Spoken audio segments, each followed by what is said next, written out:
a funny email. Spear fishing from you to me.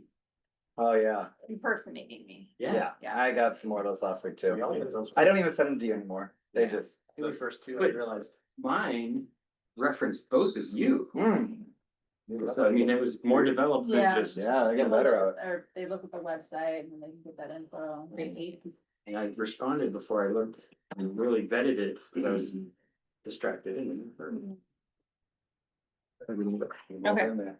Okay, it is 6:04 PM on Tuesday, September 30th. I'm going to call to order the September meeting of Cedar Valley Parks and Recreation District. We will begin with comments from the general public if anyone wants to provide comment. There's no one from the general public, but I just noticed Martha is online. I'm promoting her Oh, you're- panelist right now. We do have members of the general Oh, public. I'm here. sorry. Yeah, I just But- let them know online. Okay. Okay. Okay. Jane, would you like to speak? No, except you guys are doing a great job. Okay, thank you. Okay, actually, we're at Merritt is the next on the list. Would you like to speak? Okay, and then Kate, would you like to speak? No, if you're gonna talk on, at all on the, meeting that we did with Rotary, I'd be happy to chime in at that point, if you're gonna do that, and I can chime in or not, but I don't know, I just wanted to listen to it. Okay, great. We'll keep that in mind. It's not on the agenda, but it might come up. Mhm. Yeah, okay, great, thank you. Okay, just double check any guests or somewhere. One more check, no. Okay, so we can move on to approving the minutes. There were a few very minor changes I sent in, but nothing changed, anything substantially. Things that I just looked perfect. Okay. I put forward a motion to approve the minutes from the August meeting that I attended. Second that motion. Okay, all in favor? Aye. Aye. Aye. Thank you, Martha. Okay, moving along. Products report. Yes. I know. I told you it's gonna be quick, great. Okay, the aquatics report, so first, safety and maintenance, I did a little bit of this in our May shutdown as well, so I phrase it the same way. So we had, I know we're a little bit removed from that, but, so our annual maintenance in the fall, we did a lot of cleaning and projects. Some of the stuff on the right, just some quick cleaning stuff, but more on the left, roof panel replacement. We replaced 2 panels, those torn ones that you guys probably noticed, the gigantic gaping holes on the north side of the pool. That was a project, but we got it to happen. It was hot and sweaty. The party room heater was replaced, the entire thing, because that thing broke. Replaced a bunch of other small things. The bigger one is that Anthony and I spent 3 hours plus sitting in the competition pool filter. Yes, that's exactly as it sounds. We drain the water down to the filter media, the sand. So the sand is sitting at the bottom with like all of the mechanical stuff underneath it. And the water goes through the sand and the filter media is filtering out all the ick in the pool, basically. And what we've been talking about, and one of the failing things is the competition pool and the filter. Now, we found, we basically could have played a bingo game on like a bingo card on what you're finding out of there. A Barbie leg, dental floss, lots of weird items. But we sat there for a long time sifting stuff out and getting a lot of just generally just ick out, contaminants and just particles of whatever. And then we put a ton of filter cleaner in there. It's a really potent chemical that you can basically dump in. It looks like dish detergent. It foams up. If you get it on your hands, it'll start like stripping your, yeah, it's real intense. It's not fun. And so dump that in there, left that for 36 hours, and then you backwash it, send everything to waste, and it's cleaning the sand. And then on top of that, we dumped a bunch of enzymes in all of the pools to help work through all of the actual like particulates in the physical pools themselves. The enzymes like eat away at that. With all of that done, it is working way better. We also are open at 10 a.m. opposed to 8 a.m. and that like giving it a little less time where people are in there is helpful. Also, we're less busy in the day because it's not summer. And so obvious busier equals pools are working really hard, less busy, open less, a little bit better on us. Moving forward, Anthony and I are gonna continue to do enzymes, filter cleaner, all of the things whenever we have the option to do that. We're doing the enzymes weekly. The next time we'll sit in a filter probably won't be until the next shutdown, but yeah.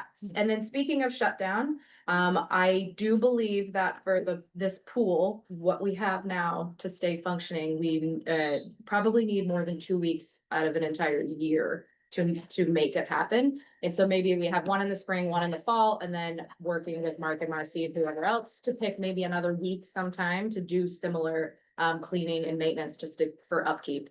Now we try to avoid precious seasons when they're in the middle of, their practice and game schedule, which is hard because if, we have one in the fall, we shorten that because we don't want to hurt polo. We can't do one in the winter. We don't want to hurt swim team, but anyway, who's losing somebody? So that's just food for thought that we wanna, That would be a Probably. third week. yeah, Okay. through the whole year, yeah, out of the year. Yep, split apart. So one, And maybe is- like one per season almost would be. Is it 5 days contiguous or is it like 2 days, 3 days, 1 day? Continuous would be great because we have some big projects we usually do with, sometimes we get a lift on deck to fix Yep. like the lights or the west wall or whatever. This past time Anthony did a lot of work on the HVAC and getting that secured with the cables. And so, usually when you rent to lift, it's for a couple of days and some of the work, it just takes days, like pulling up even just the therapy pool, white gutters on that small pool takes an entire day to pull them up, scrub, put them back. So it's just like, consecutive days, 5 days. And this past one, we did 7. I had them working on the weekend too. So we did 7 straight days of maintenance and cleaning. So. Okay, next.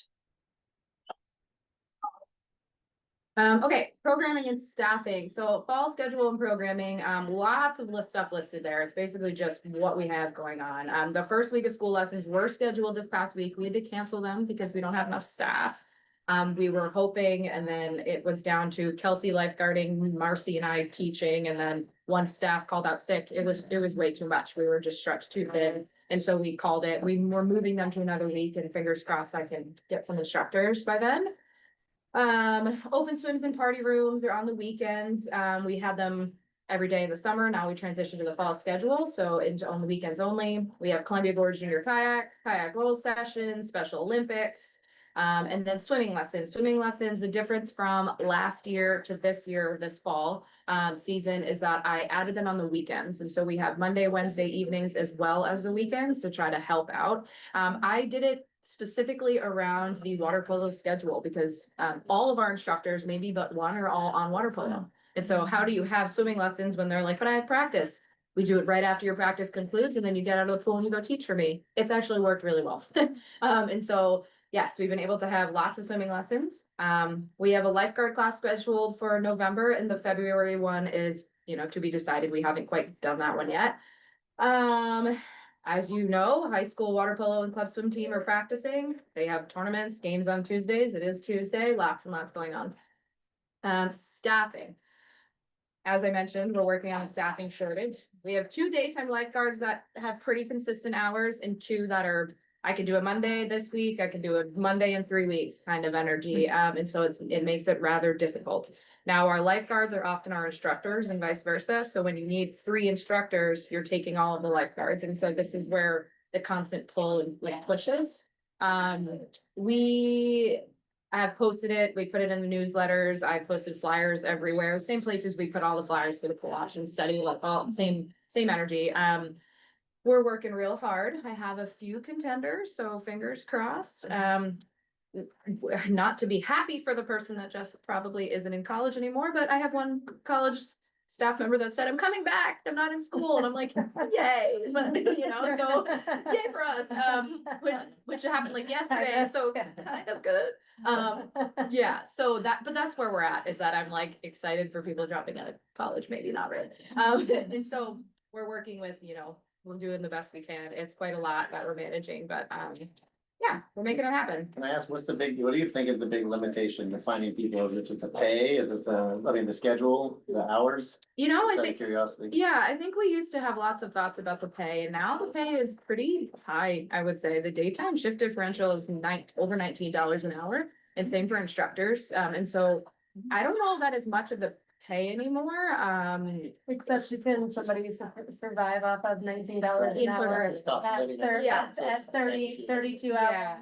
hours. Cause as a part-time staff, they work no more than 32 hours, so I would say yes, it is probably because it's like you can't survive off of 32 hours, so it means that they need to get another job on top of that. So like if we had a benefited position that was full-time, it might be more, something that might be more amenable to people. Thanks. But is there any other? I had some pictures, but it was like it was skipped, so if you wanna go. Oh, sorry, this one. Yeah, these are just the way I like to add some fun photos. That is one fabulous lifeguard who went back to New York. We don't even have him for the year. I'm really sad about it. He lives in New York. Hopefully he's coming back next summer. End of summer party. Some of those gals in that photo we recognize. They're awesome. And then our adult learn to swim we had this past August. And so those are just two photos from adult learn to swim, which was another thing that went really, really well that we haven't had much time to talk about. So yeah, just ended on a fun note. Pictures are always good. Do you remember approximately how many people took that class? I know the numbers are like pretty high. This year we had a little over 50 people registered, and I would say we had roughly, so we had a lot of people coming and like registering day of, which was interesting in the way that went down. Often we'll have people show and register late, but this year we had people coming each day and adding their names to the list, which was fine. We planned more for 75 people, but we were struggling to get, usually Columbia Gorge Masters provides a ton of instructors, so it kind of ended up working out numbers wise because we have to have at least 3 instructors or for one student, so it ended up working out pretty well in terms of the ratio of instructors to participants. Three Other way around, right? participants Okay. per one instructor, Yeah. yes, sorry. Yeah, super successful program though, and so great and so fun. I think that's mostly what I have for the aquatics report, unless anybody has specifics on anything pool related. I know that everything is so heavy handed in the pool right now, pool option study. You guys are pretty familiar with quite a lot, but if you have any specific questions about anything maintenance related or safety or anything we talked about. Yeah. So the task that you and Anthony had to do sounded pretty terrible, probably, not fun. You don't need to, yeah. I'm curious if there is a new pool in the future, like, what is the modern process? What is the modern, like, what will that kind of upkeep look like? Do you know? Yeah, well, there's a lot of different options. That's the Okay. first thing. So with a new Yeah. pool, you can choose many things. It certainly wouldn't be a retrofitted surge tank. And so a good example would be what we were saying, well, if we have to replace this one, what would we do? And he immediately said we would get similar filters to like what we have for the therapy and wave pool. They look like giant balloons almost, and there'd be like 6 to 8 of them for a competition pool size, and we would do it that way, and they would be way different than the situation that's like a surge tank with a giant grate system on top where you can see the sand. You can't ever really see the sand. It's inside of a I don't even know what I'm trying to say, housing unit. Yeah. And so lots of different options, and it depends on kind of the route that we would go for a new pool. Now, I know I don't think we're trying to do a salt pool or like using diatomaceous earth, but these are all other variables that you could mix in. And so I'd imagine if we're going with the same filter media, it would be something similar to the filters we have now for the therapy pool and waiting pool, because those are the most updated. And then Ally, just let them know how often we typically change that sand or get new In filters. those. Yeah, and those, yeah, Yeah, the filter media is suggested to be changed out yearly. We do that for our therapy pool and wading pool, which is, I don't wanna say easy process, easier for pool and spa, not really for us. They have to like take it all apart, unload it out. It's a lot of sand. The rec pool, sorry, competition pool, we can't do that anymore. And we've talked about that in the past. They fear, meaning they as in pool and spa, if you remove the sand, things will kind of implode on itself and then you're gonna find a lot more damage and then you're kind of out of pool. It's a supporting structure now. Exactly, yeah. And by sand, it looks like sand, it's filter media, it's not just sand, so, yeah, it's very structural, and so. It's many feet deep of sand for sure, it's not like it's a small layer, but it is really thick and holding it on, so. Unfortunately, if I wish I had photos of us in there, but we were in there, and as much as it was disgusting, it was oddly fun for us. Felt like a little kid at the beach sifting through gross sand, just finding prizes, so. Little treasure hunt. Oh, there you go. This is kind of like what a large commercial sand filter would look like. There's not even a spot that you can really crawl in. There's these access ports right here where you would use to vacuum out or dig out the old sand or put a new sand in if you did do a change of it, but it's not a wait on in there sort of situations. And like, you know, a lot of those new systems have like automatic programming where like it's backwashing for you. And, you know, so like, you know, take it, and everything has its kinks and thing, you know, like learning process. And I'm sure that there would still be maintenance issues and maintenance needs, but a lot newer systems have a lot more automation to them. Currently, the process for backwatching, which is cleaning the sand and sending it to waste, is about a 32-step process with the competition pool. Yeah, going up the stairs, down the stairs, this thing, opening this valve, closing this valve, doing it in reverse, trying to balance it. It's a It's like mess. 20 minutes. Yeah, it's a process. Fawns, just to be sure. It's fun. And so, yeah, like Marcy said, automated would be key, so. Given that leak that was found just before summer kicked off, and the discussion that many variables were put into play all at the same time, which may have led to something like that. You didn't kick off nearly as many variables going in and cleaning this out, but did you learn anything potentially with the laterals and everything else that you did that might have helped identify what occurred earlier in the year? My question makes sense. Are you asking if Uh-huh. Like- the filter has to do with the leak? Is that? Yeah, with some of the backwashing and everything else that occurred where you were mentioning a lot was done all at the same time that led to, Maintenance induced failure. right, like if anything Well, the major leak we had that underneath was, the surge tank is here, the leak was over there essentially, and so it seemingly was could have been from like the return line that comes from that, but it wouldn't be from the filter itself. That would have been something No. separate, and we seemingly think that that's still coming from somewhere underneath the structure of the deck in the pool somewhere.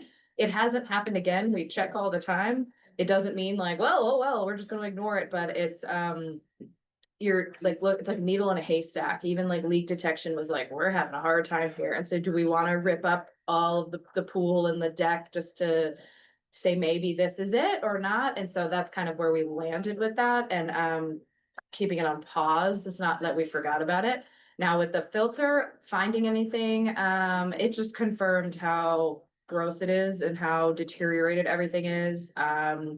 When I put filter cleaner directly on the valves, it like bubbled up and things were like oozing off of it. Like it's like the failing mechanical side of things is very evident. So I think that really being in there confirmed that more so It- rather than like about the leak. if And that when makes she's sense. saying that it's like oozing, like actually like the parts were oozing like metal, like, Yeah. I mean, like, it was deteriorating. like the structure itself, like when the cleaner was, I mean, I saw it. It's gross. Yeah, I mean, so it's not that like it was a chemical reaction, it was like the metal, was, Yeah. So is deteriorating. I think it just confirmed how outdated everything is. How many things Anthony and I said, we wish we could fix that.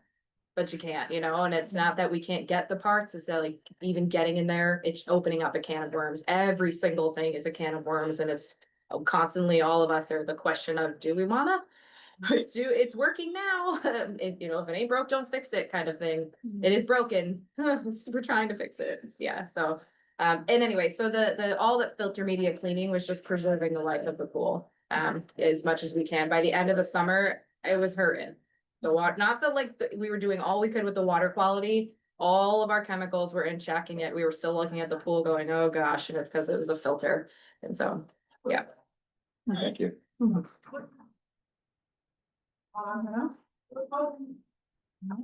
Thank you very much, Ally. Yeah. So next up is either Marcy or Mike or both for the advisory council update. Well, either way, so we had our last advisory council meeting in early September, it's first September of the month. Martha, I do want to remind you, you're up for this Thursday. Christy's gonna be filling in for Mike, who's not gonna be at the advisory council this week. Always like to start out the advisory council of who's going to the next meeting. And then, at the last meeting, our advisory council was really kind of getting the preparation for our open house. If you will recall, so, the open house was the Sunday after their meeting, so they were kind of the first to really get their eyes on a lot of what you see, these, you know, boards over here in the corner of like what became, you know, our pool survey, pool option survey. So they got to see all of the concepts for that. And talked a little bit about, you know, giving us feedback to give back to the architects to be able to, you know, make any sort of changes as the survey was starting to go live. And for our presentation materials moving forward. So, all of those, suggestions were made. And we spent a large portion of that meeting, talking and going over the concepts and the numbers. And there were, you know, a lot of questions that, you know, we were discussing. And the second portion of the meeting was to talk about communications. And there really wasn't as much dedicated time during that meeting to discuss communications. So, the advisory council decided to form like a subcommittee. So we now have a communications subcommittee. And it's kind of like a little bit of a two-pronged communication subcommittee and helping to help the district think about like how we want to communicate with this pool option study, but also thinking about like how we're gonna want to start thinking about our long-term communications for a potential bond and levy ask in next spring. And so you know, that's like you know, what role so it's kind of a multifaceted, like what role does the advisory council have in helping develop that? So they help give the input for, you know, how we should be thinking about framing things to the public. But, and then also like actually helping us to like get out into the public. So some of our immediate needs over the past month was, hey, we need to spread the word that we have the survey. So Kate, was able to, and Christy went to Rotary and presented at Rotary. We also did a variety, and that's probably maybe in, it's probably, it will be in further slides down there, but you know, over the past, you'll see it again in the future. You know, we've done a variety of things, put things in our newsletter, our website, letters to the editor, you know, public comment at Hood River City Council, and the emails to county commissioners, and a variety of ways that the advisory council has helped to spread the word on social media. We posted on Nextdoor. So lots of things to think about, and we've only had 2 advisory council subcommittees to date, but we'll be that subcommittee will be continuing to kind of help us think about the things that we want to focus on in communications. In questions that we might not be considering and honing in for a strategy for communications moving forward. Anything else on advisory council that I'm missing? We'll be talking, they'll keep coming up, you know, because we're gonna be talking about the survey and all of that soon, so. So later tonight, right? Yes, yeah, within this meeting, so. Is there any way I could trade with somebody for next month on the meeting this Thursday? My grandma's is in the hospital and I don't know what's gonna happen by Thursday, but don't want to miss it. Talk about that offline. Can you Yeah. guys coordinate? Yep. Sure, yeah, I can talk about that offline. I just wanted to put it out there. okay, Jay said that he would check his schedule, so we'll do a little email exchange tomorrow. I appreciate that. Thank you so much. Yep.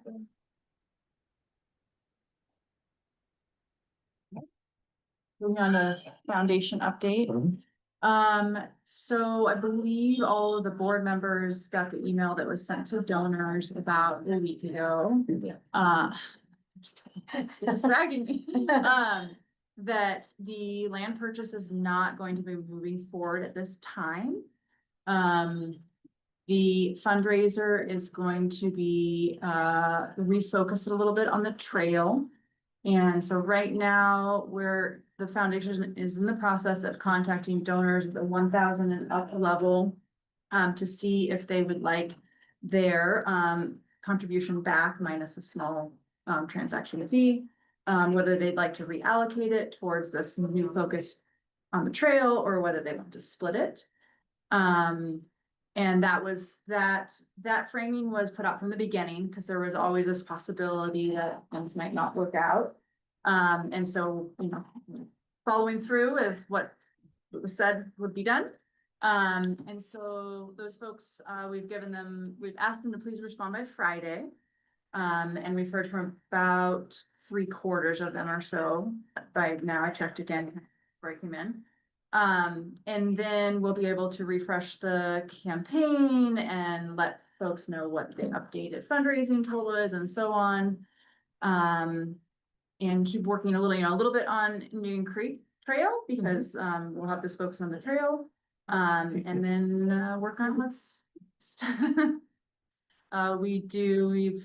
I think I had mentioned last time that there was a new board member. We had a new board member as of our last meeting here.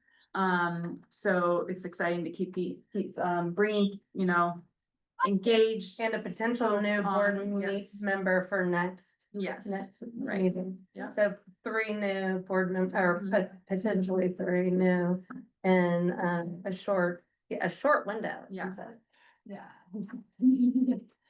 Unless maybe you're just not worried, Uh. wanting to share it yet, so you're providing, but that's the general, most people asking for all of it back, or most people. Yeah, we can, provide an update on that. It's, it's like, it's roughly a third, very roughly. Yeah. You know, several of them asking for all their money back, a lot of people splitting it, and several of them completely saying, put it towards the trail. The total is around 100,000 right now that's confirmed to be shifted for the trail. It's even higher than this morning. Yeah, well, a reminder email was sent out earlier by the secretary, so, yeah. And still waiting to hear back from about 1/4 of people. Yeah, Thanks. yeah. And then, and Ally probably can point this out, so somebody is having a pool party here. Like next week, is this right? This Saturday, and they want in lieu of, and this is like an adult birthday party, which is unusual. But in lieu of like birthday presents, they want to ask for donations for the pool, so this was like kind of prompted the foundation to say, okay, we need to scope out how to begin accepting donations for the pool and thinking about working towards future pool fundraising, so it's kind of next on our scope. And then I don't know that we've said that we've gotten our 501c3. Just trying to remember it. It feels Yeah, like anyways, we should just continue to celebrate if you've already heard that news. Yes. Yeah. Yeah. Uh, Yeah, so. And also the foundation is working on working on figuring out that communication is ever important, it seems like. Yeah, I mean, the Is foundation. that a private party or can anybody come and donate money for the pool party? I'm not sure, Ally. Well. It is a private party. They rented the pool after hours and they have like 30 plus party goers going and she was rather excited about it, about her donations going to the new pool. But specifically, she said the new pool. That's why we wanted to make it, you She's know. not a trail runner. Yeah, I wouldn't want, the donations going somewhere she didn't ask for, but she's extremely nice and very excited. And I can, just to note on that, there are a lot of patrons that do ask about donations, so just to put that out there. And so the topic was already planned to be on the foundation's agenda for their October meeting, the topic of, pool fundraising broadly. The fundraiser that's ready for this individual is not going to be put publicly on the website yet, though, because the foundation board has not been able to meet altogether. They have had communication. Folks are good with setting this up for this, but they want to have a deeper discussion in terms of scope, restrictions, so on, before anything is put out more broadly.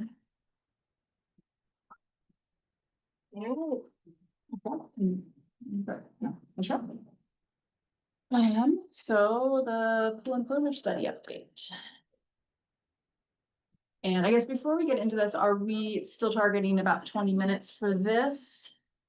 I think we can run through this fairly Okay. quickly, actually. A couple of things just about so we have the survey open. It was an online open house. It included information on project background, about the pool and history, people features. Like this call to action of sharing, your input on the following information.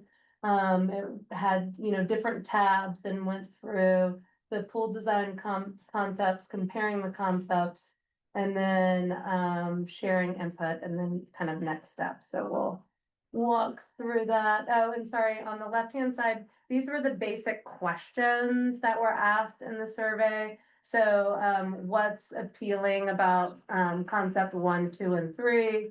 And you had some selections to choose from. What concept do you prefer, or which concept do you prefer?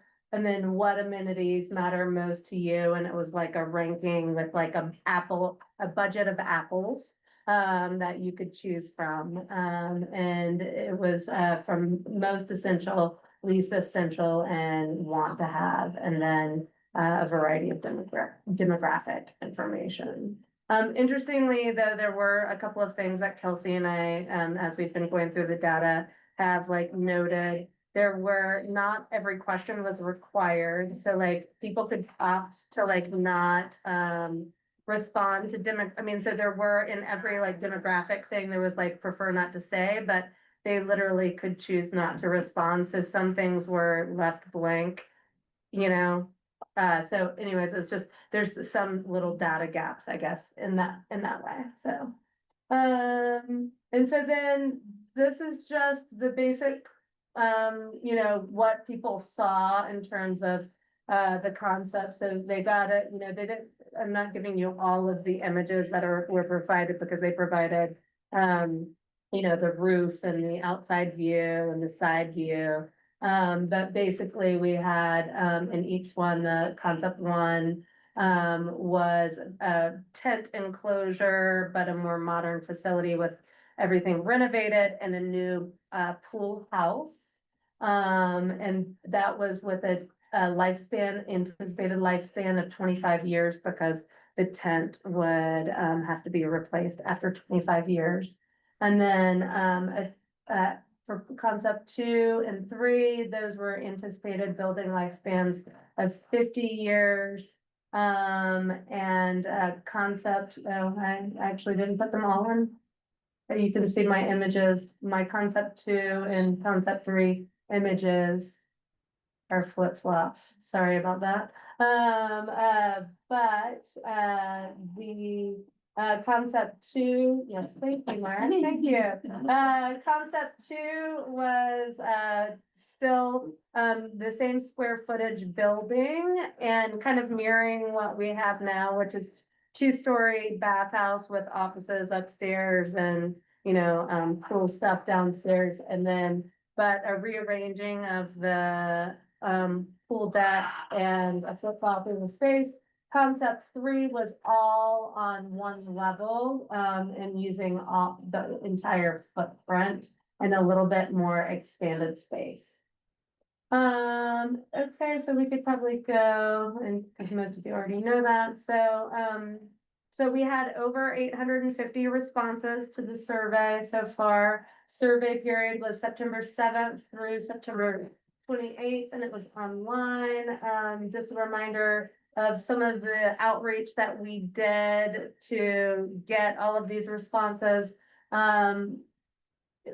Basically, like within like the first week, we recognized that it was gonna be really difficult to reach all respondents, and we knew that it was fairly effective to do the district mailer last time, so we ended up deciding to do a postcard district mailer. Did everybody get it in the mail? I would say many people approached me about it, and that was the primary means by which they did. Okay, which is great. I mean, so. We saw a massive boost the Yeah. day after, Yeah. so. Yeah, so I mean, it is really good to know that that is that's As we talk effective. about social media, it was post office. Right, yeah, I mean, and so, while we did all of these other things, we did the district mailer that was, so it was mailed to every single district household. So that's great, 850 responses, and then we're just gonna give you a quick glance because we have not done all of the gleaning.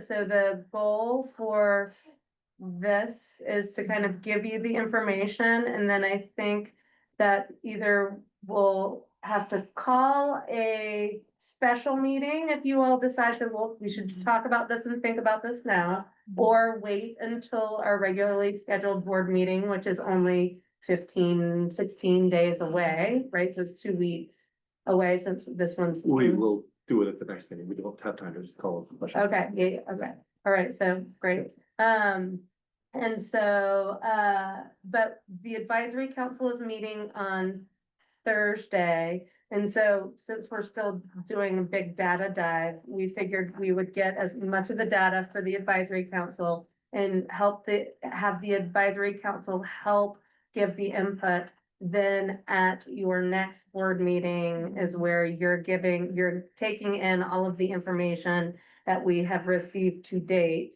And then helping to guide us to the option that the architect should do a larger design on. So that is kind of the big goal. And we get that data ahead of the board meeting. Yes, So so, like, right, yes. that's part of the challenge with today is. right. And even the challenge for tomorrow is like, we're still gonna need a little bit more time. So like, the advisory council is going to be getting a developing survey report, and I think by the time we get to you all, we'll have a fairly robust survey report.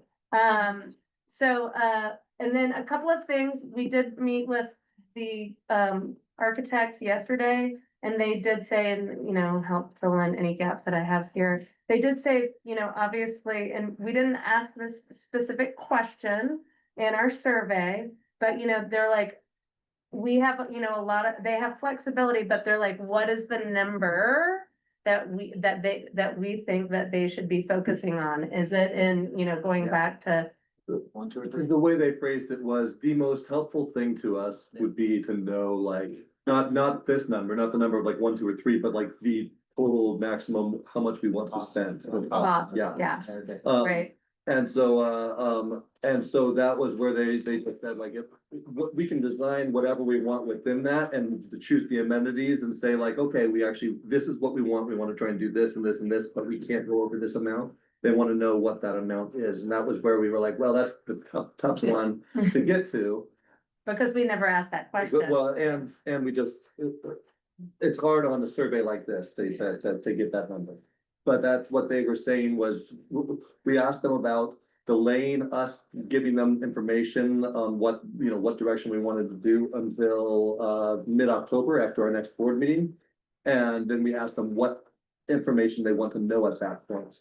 And that's what they had said, what we would like to know, like what amenities are you interested in, what kind of level of this or hybrid of it, of, maybe we want like it all on one level, but we want a tent or whatever they say, but try and figure out how that is. But then they said the most helpful thing to them would be to figure out, to know that dollar amount of where to shoot from for.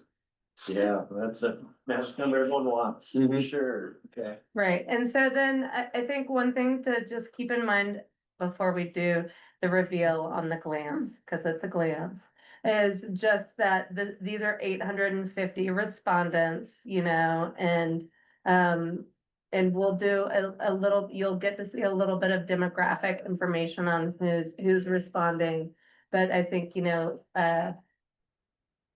typically we know that people who are responding often want the thing. So, it's like continuing to impress, like, how are we reaching the people who voted no last time and ensuring that we're kind of getting that response. Well, in terms of the survey that was done last time, Mhm, and we know that was a bit of an echo chamber. mhm.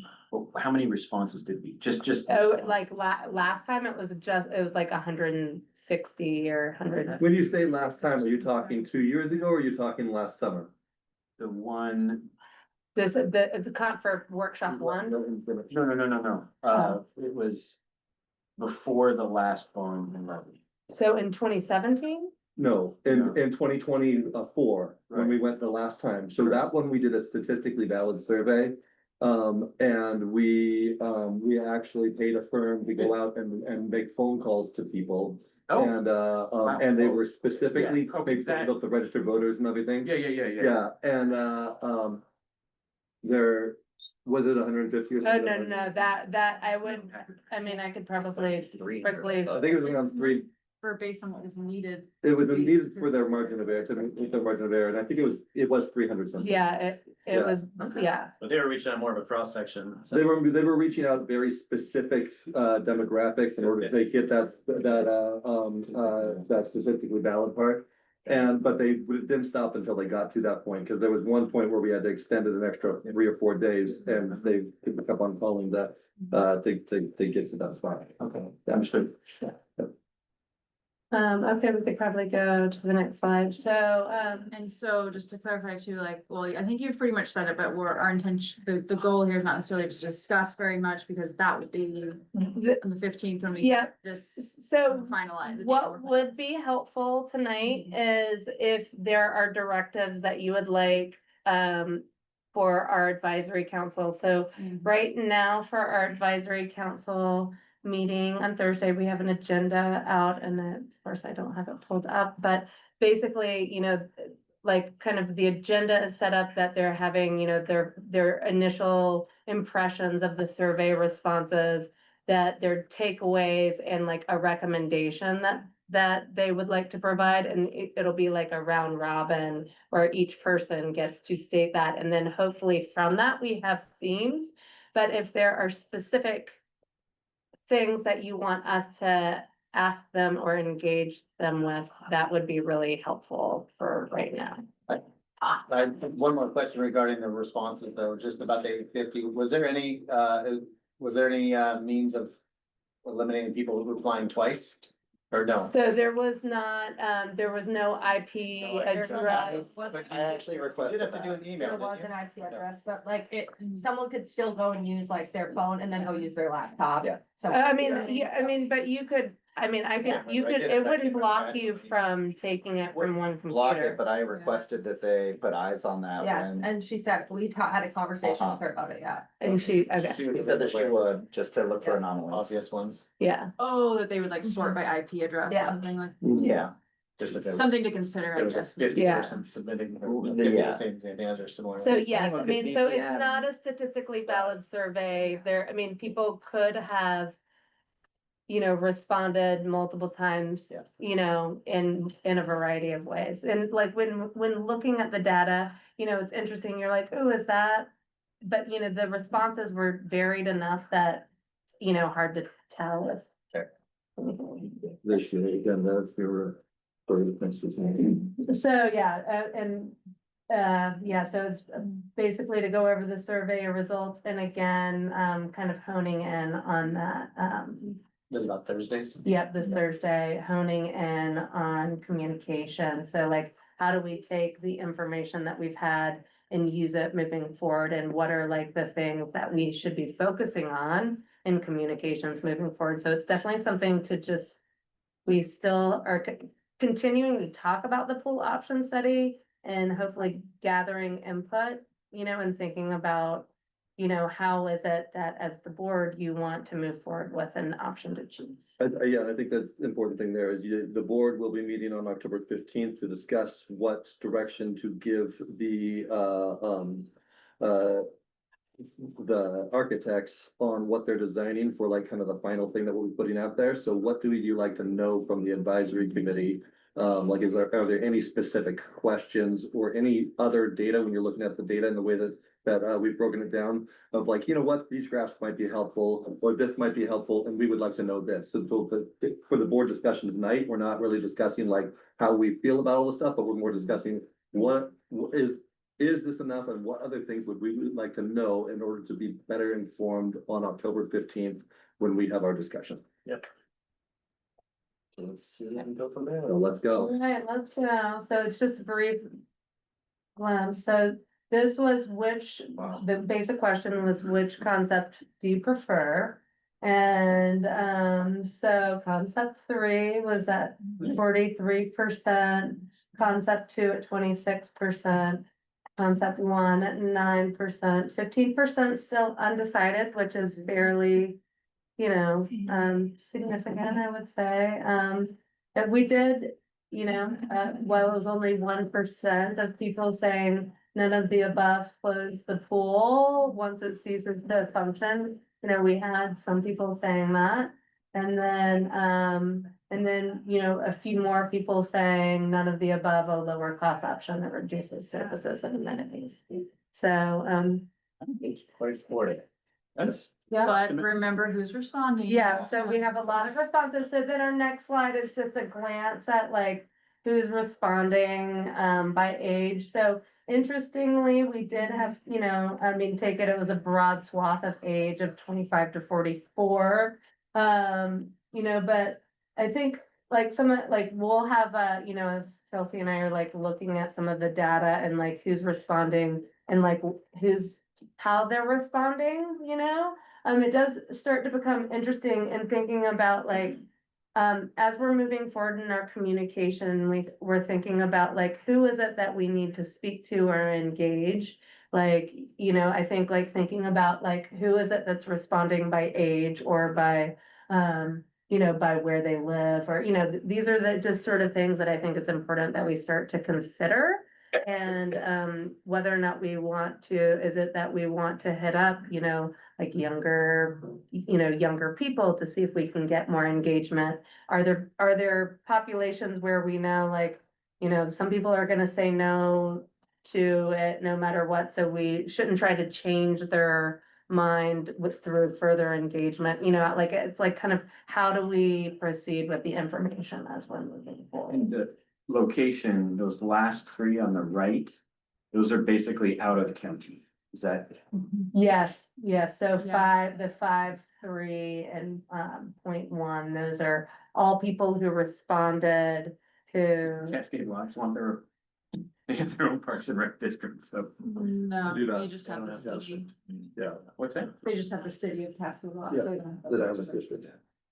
I thought they carved themselves out. No. They don't, They just did not opt into our, well, we didn't ask them to be part of the district when we originally formed it, but. So they are not served by anyone for Parks and Recreation. The city perhaps, but They don't city does have not. their, okay, Yeah, gotcha. Yeah.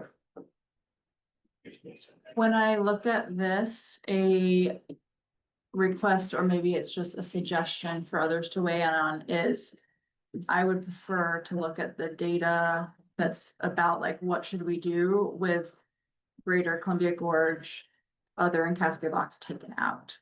Because that is still, I mean, that's 8%. So that, you know, could influence what the numbers look like. Maybe they're the same, but I would think people responding there are pool users. And So you want the other County folks take it. Yeah. out of county folks? out of district taken out. And then also, along those lines, I mean, ideally, I would love to see what the voting like turnout and how that skews to this, like how many of our voters in Hood River are the city of Hood River voters, how many of them are the Mid Valley voters, and just how many of those people show up to vote, Mhm. and just see So- 20 if. For voters, Yeah. so I think I haven't even looked, I just saw the word unfortunately, so. When we got the data yesterday, I was like, hey, we're missing, are you, because there was a question, we're missing, are you a registered Yeah. voter? And I think that the email that I received is telling Yeah, me it's not, it didn't get, they didn't get it. that one question wasn't collected. Out of all But the I think it questions. was there though. It was there. Yeah, it was there, but they weren't collecting data on Oh it, so my it didn't show up in the gosh. spreadsheet when they exported it. Unfortunately, there was a technical problem with the online survey, which resulted in, are you a registered voter? Showing up and, but not actually recording the responses. That is the consultant's error. The JLA has identified and fixed the technical issues, so it won't be a problem in future online surveys. So, okay. Well, that being, I mean, Yeah. regardless, even to see, I mean, it'd be interesting to know what is the norm for our for our county and our city for the voting turnouts and Yeah. how much this mirrors it. If at all. I know what you're talking about. So, I mean, Do something. one very high level, right, is that the population of our county is 20-some thousand, right? And the population of the city is 8-some thousand, well, it's less than half, we can just broad swath, right? It's Yep. less than half of the county, and so we can see that cities at least slightly overrepresented. But I like to see what the vote, but who votes out of those, Oh, that chunk. So while we might have Right, yeah. 8,000 of the people, is the city itself, is that where, yeah, that where Oh, yeah. 54% of the voters. Yeah. Voters specific, right, People who Yeah, Good so point, like, good so- point, rather than just population. Very good. Right, and who votes, like voter turnout in special elections Yeah. too is like another thing, you know, Yeah. so like. If we're gonna be doing presumably, if the board decides, you know, another Yes. special election. Not different than a November election, for sure. Oh, and May. It was just, it's It's a the primary. Oh, primary, primary. but it's not as big as the November one, obviously, so it's not gonna mirror what happened in November, but at the same time. Mhm. It'd be good to It'll see. be a what- midterm primary though, it'll be. Yeah, it'll Yeah. be huge. And I imagine the turn, I mean, in general, it's gonna be a different, I mean, people are, I think, are pretty fired up from all the special elections happening across the country, so. should And we'll get some have good- a contested state senate race. So engaged people, And. more uh, engaged people. State, house race. Yeah, so well, I mean, that'll draw out quite a few people, given what the state of the Yeah. world is right now, country. So what I'm hearing is take out. Outside voter, survey responses. Anything else that you would like us to hone in on as we're data done? We could probably segregate that data to be able to see from both too, just to see what difference that makes Yeah. do, just because I understand what you're talking about there. So it would be probably be outside and then the very 2% of under 18 as well. Yeah, that one is probably not necessary. Wait, Right- sorry, right at right, the yeah, bottom. it's out of order, so, Yeah. Yeah. yes, that too, yeah, Yeah. yeah. Mhm. Okay, And so then the idea would be that in presenting it to the advisory council, the last 3 location would be removed. sure. You wanna remove also mean- like under 18? Yeah. Mhm. On the one below it, Okay. just because it's new for voters at least. I mean, it may provide some value for communication strategy in some regard. We are still a small knit community and We can look at it, but Yeah, we're yeah. making decisions on. that, Exactly. Right, yeah. That's why I say we'll segregate. them. I would just hate for someone in the lower in the valley to say, well, see, you're skewing it again. Correct. You know, White Salmon people don't, or Greater Columbia people don't. And maybe, and just removing that oxygen from the air. Mhm. Yeah. That makes sense. So there will be more to come for the advisory council on that, and that is all we have. on that. So if there's any other things that you would like the advisory council to be providing input on, or thoughts or considerations, I mean, I think moving forward, like when I think about the survey and the responses, there will be a lot of data diving on just like amenities and, all of that sort of thing.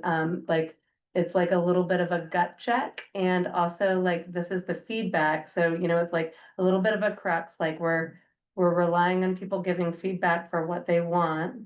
And are we trusting that that feedback is representative of the larger community and the voting community, right? And so, and how to proceed forward with that. At a certain point, we just have to have faith in the Fed, like you're doing it, we're doing all the good, or we have to have to show the good, we're showing the good faith, we're putting it, we're getting 850 people to reply, and if you didn't reply, you got the mailer, so I mean, I think at the very least, we can say we're doing everything we can do, so. Yep, I mean, yeah, it's hard for me to give any advice as far as what you guys should seek out for the advisory without seeing the next, more info, Mhm. obviously. So I think it's it'd be interesting to see what everyone has to say. Could you go back to that first slide of that? Yep. I wrote down a couple things, but I didn't, okay. 26, For concept 9, okay, all right, thanks. 2/3. And is there any way to, I guess, and then this is maybe the data person, and if we're gonna see it, we're gonna see it, but the undecided vote is interesting to me. So just from my point of view, I would have expected the concept, one to be much higher, concept two to be higher, three to be much lower. And then the, none of the above, and I'm like, yeah, whatever. Those people, that seems about right, but that undecided number seems really, really interesting to me. And I don't know if that can be parsed in any way. But the other are representative of what they are, but that undecided, how do we unpack that?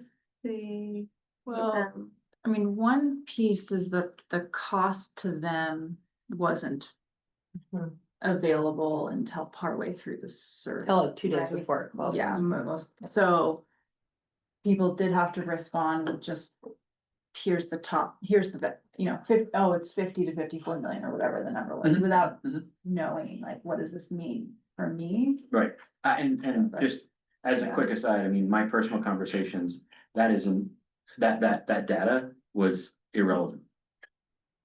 What does it cost to me? For you, it was a. No, me, but the folks that I had reached out to who voted no previously, who, so again, yeah, so it was a weird moment. I'm like, so, and they're like, yeah, that, there was, well, anyway, they voted no, we're moving on, but Yeah.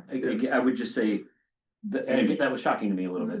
Right, Again, Number- we can timestamp this based on when it came in and what time when we put that survey out there too, so we could segregate the data as well on that and see if that made a difference, like the people that took the survey Mhm. after that part was added, if it skewed things. It's something that. We just added the link, right? So we don't know if those people actually. right. look. And so the other They would have had that more information on their survey. The other thing to consider is that, I mean, we have yet to like look through the written responses, but there's an additional question after which of these concepts you prefer.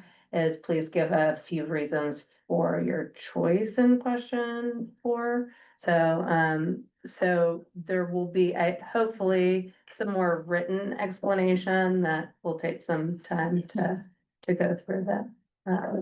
We might be able to glean some Between themes. now and Thursday night, we'll Yeah, be doing there's- Florida. I'm not sure that we'll be able to glean that much, but we might be able to start getting some major themes from that, that's gonna take. All of the written data is gonna take quite a bit of time to go through to get the major themes, but, Yeah, my only request would be, again, unpackaging that undecided. Sure. I'm not sure how we can get that, but. Yeah, I don't know either. Yeah, if anyone is really good at statistical analysis and would love to take a look at it. Well, I mean, it Okay, but I- could be just interesting to pull up, sort all of the undecideds and find all of their comments. Yeah, Or look at amenities that they shows. and where they things. up the valley, Yeah, you know, where. Yeah, you know, I mean- That could be an interesting, yeah, and then that could then lead to targeting of updating information, future outreach, Yeah. but, and yeah, again, I am surprised, given the history of this thing, that we have folks that are undecided, and that I think is an opportunity. It's a Mhm. great opportunity, cause it's. mindset can be changed. Yeah. Yeah. Or it's like, well, I like this from concept one and this from concept two and this Yeah, from sure. three, right? Yeah. Where the comments will help with that. At our meeting, I remember hearing some people that were really into the Yeah. hybrid thing. They were just like, I actually really want a tent, but I love the layout, like I want the new layout. Mhm. So, 2.5. yeah. So there will be lots to think about. I'm not sure how long that took, but hopefully it was not quite 20 minutes. I didn't actually set timers, so Christy told me to say something. yeah, that's it. All right.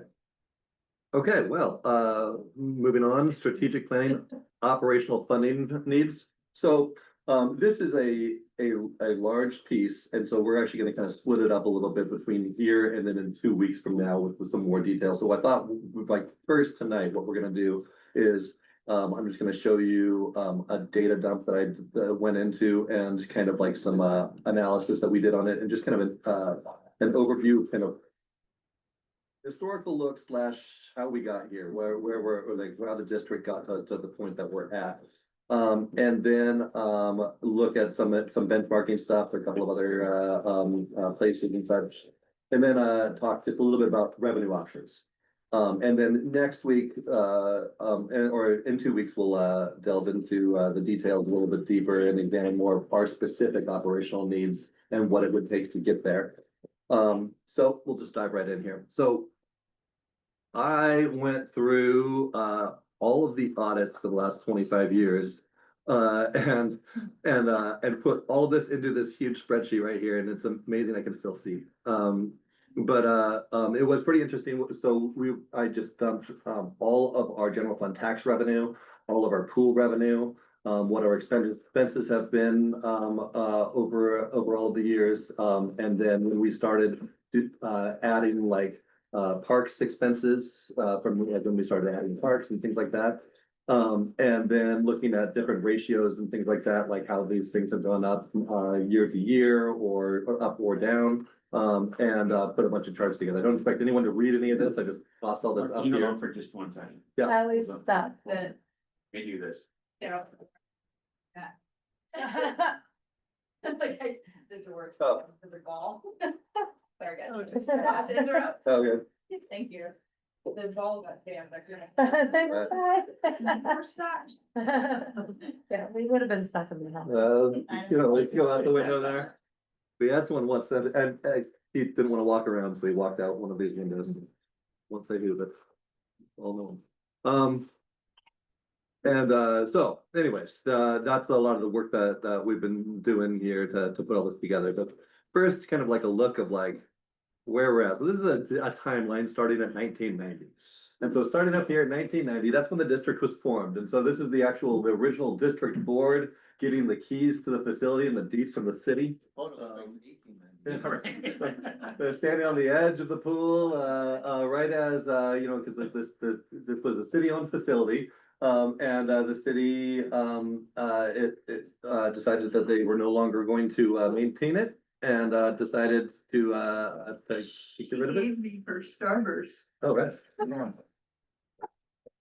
And so a group of people from the community formed a parks district specifically just to take care of the pool. 2 years later, they actually went back out and asked the voters to expand the scope of the district to not just be the pool, but to be all of Parks and Rec. But we did not at the time vote or go to try and raise extra money. So our tax rate was just specifically just for the pool. we spent some years redesigning this pool, and we did move some things around. There are different bodies of water and such. There are some things that are still here, like the wall here between the pool and this side is original. That surge tank that Ally spent a weekend emptying the filter media, that's original. Was originally a surge tank, then it was converted to a sand filter. Not usually a sand filters are built, but so they did some things that where they left some pieces, but for the most part, it was a lot of new stuff. And then in the mid-90s, they put the frame on top, the new tent. And then for years, we were open there. In late 90s, around 99 or so, they remodeled the whole front of the building with new landscaping and staircase and things like that. And it wasn't until 2001 that we got our first park. And so this is Culbertson Park. It's over in the Seavercroft neighborhood, and that was the first park that the Parks District had in 2001. So the first 11 years of our district, we were a pool-only district. No parks, no trails. They started putting the Indian Creek Trail in around 2000 or so. Indian Creek Trail was a social trail. People had used it for years. It's actually the original segment one part is over the top of a lot of utility easements and things like that. Somebody's window got smashed in. It's a black Subaru. Oh. And the car next to it looks like it's trying to get broken into too. I don't know. In the parking lot here? Yeah. Yeah. Okay. Oh, thanks. Did you call the police or did someone call the police? Okay, great. The Okay. other car next to it is black. It looks like it's trying to, it was trying What to. kind of cars are? What car did you want? You can. Okay, there's a car in the parking lot. My car was like cracked in all four corners, but not fully smashed in. And then there's another car that the passenger side window is fully like cracked. Do we want to take a quick recess and walk outside and have a look, or is there any, if anyone wants to see, so the Lex Subaru and was there another car besides Lex Subaru too? Yeah, my car. Okay. You've got it. Sorry, Ethan. Sorry. Oh, no. Technically my mom's, but- Still a bummer. Well, do you need help? from No, my someone in mom's out here? there on the phones with my mom stuff, so. Okay. We'll figure it out. Alright. Thank you for letting us know. Yeah. I just would like to maybe just be able Oh, to check. check our. Yeah, let's take Okay. a couple minutes. 5. Yeah. Yeah, I wouldn't mind, just, okay. I'm parked out there. What about, can you, are you able to pause with? Yes, actually, great idea. Okay. Just remind me to unpause it.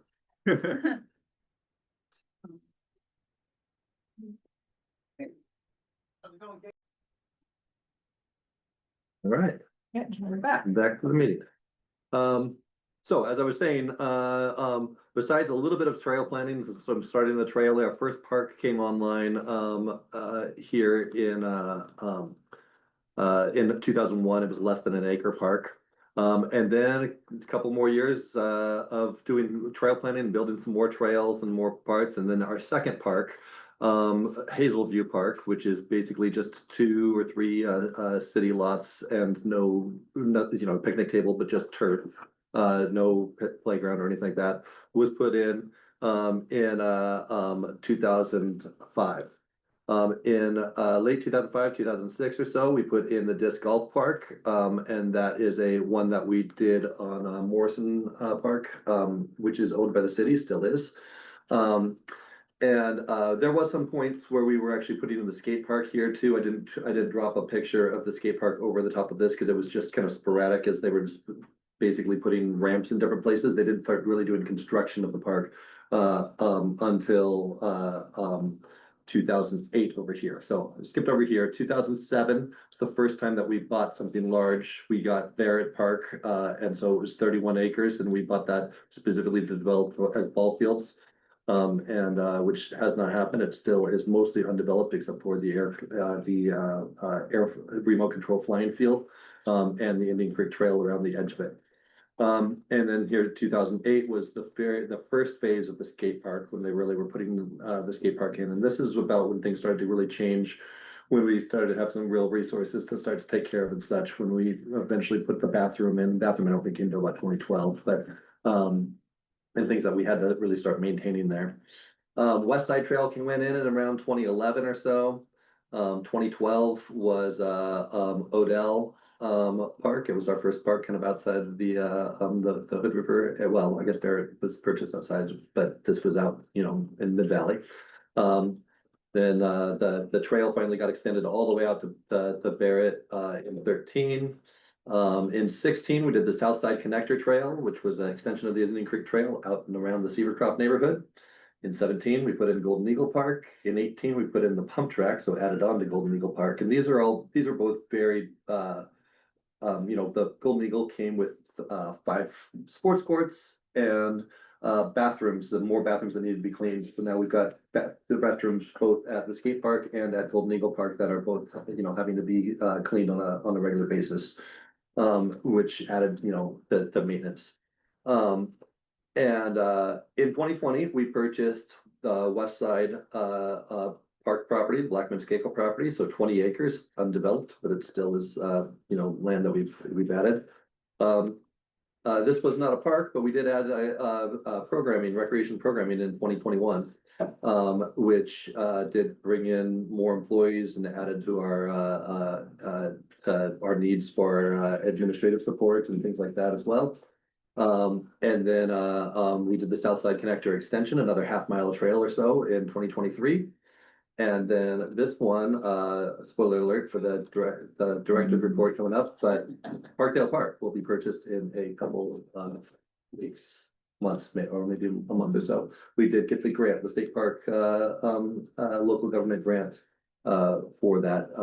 And so we'll have we're waiting on the contract to come in for that grant, and once the contract comes in, we should be able to move forward with purchase of it. So what this looks like with a graph, this right here, this blue is our developed acres, this orange is undeveloped acres, and this gray right here is miles of trail.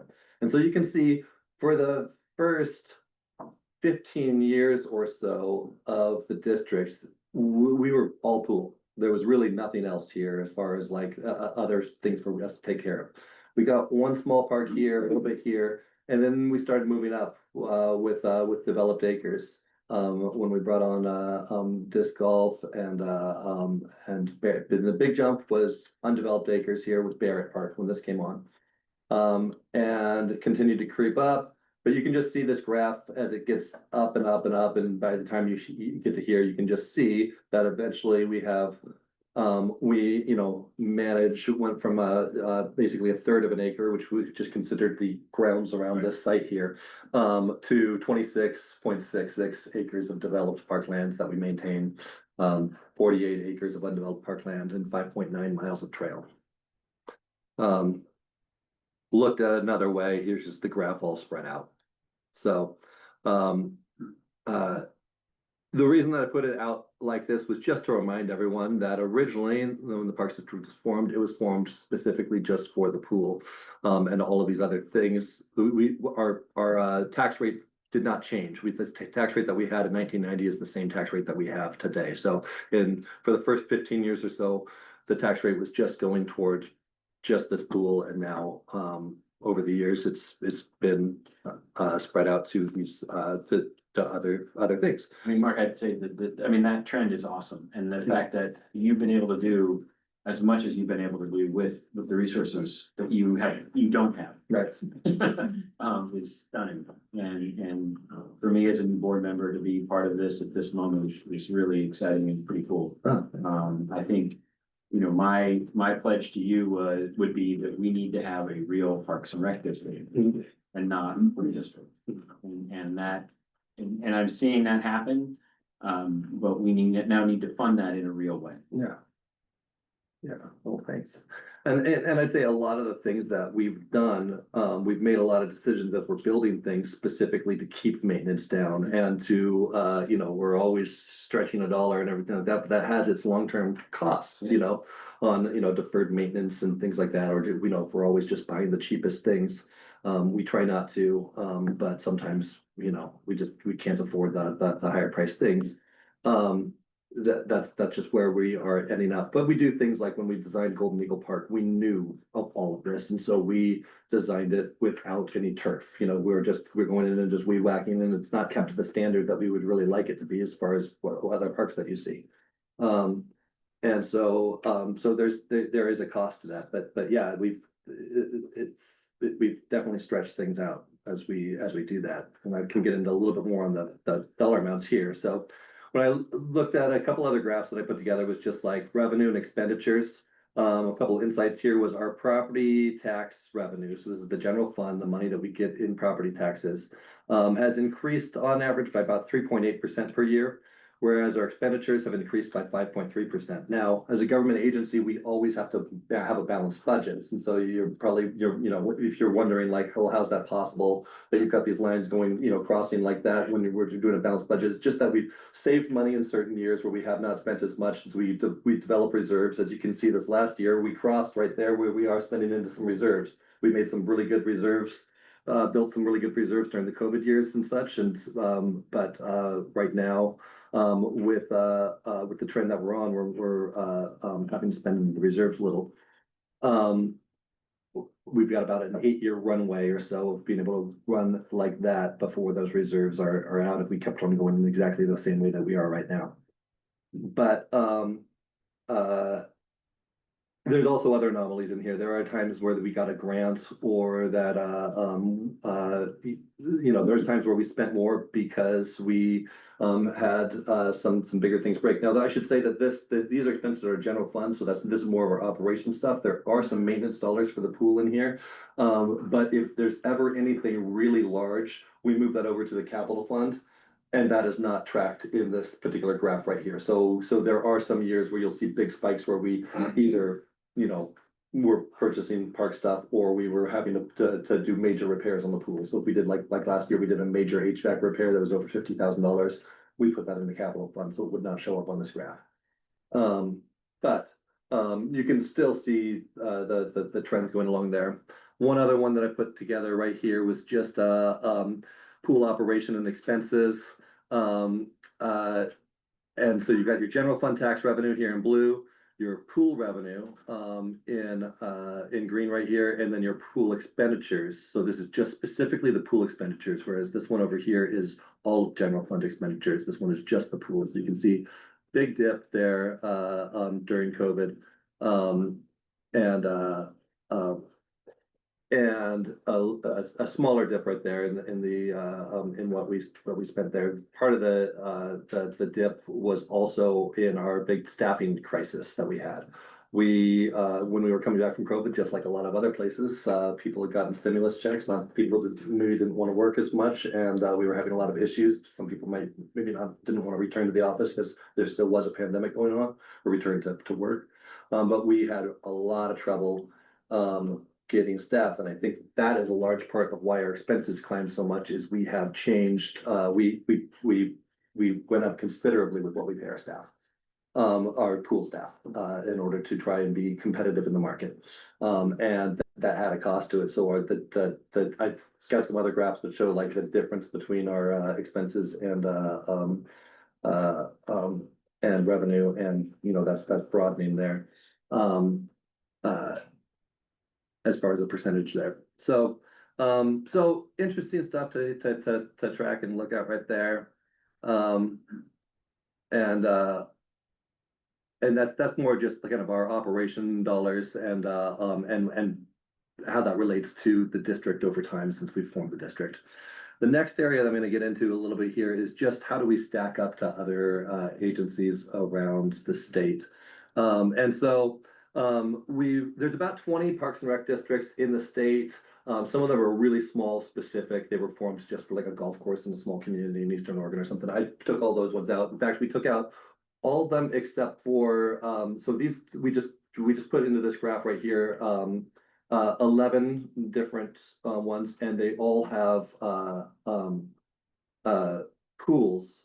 Aquatic centers that are year-round, 4-season aquatic centers, except for North Wasco. We left that one in there just because they're a neighbor, and we just wanted to be able to compare to them as well. So I've got a couple of different things here. So there's Willamette Lane Parks and Recreation District is the largest one. And this is the combined operating rate. So this is their permanent rate plus their levy rate.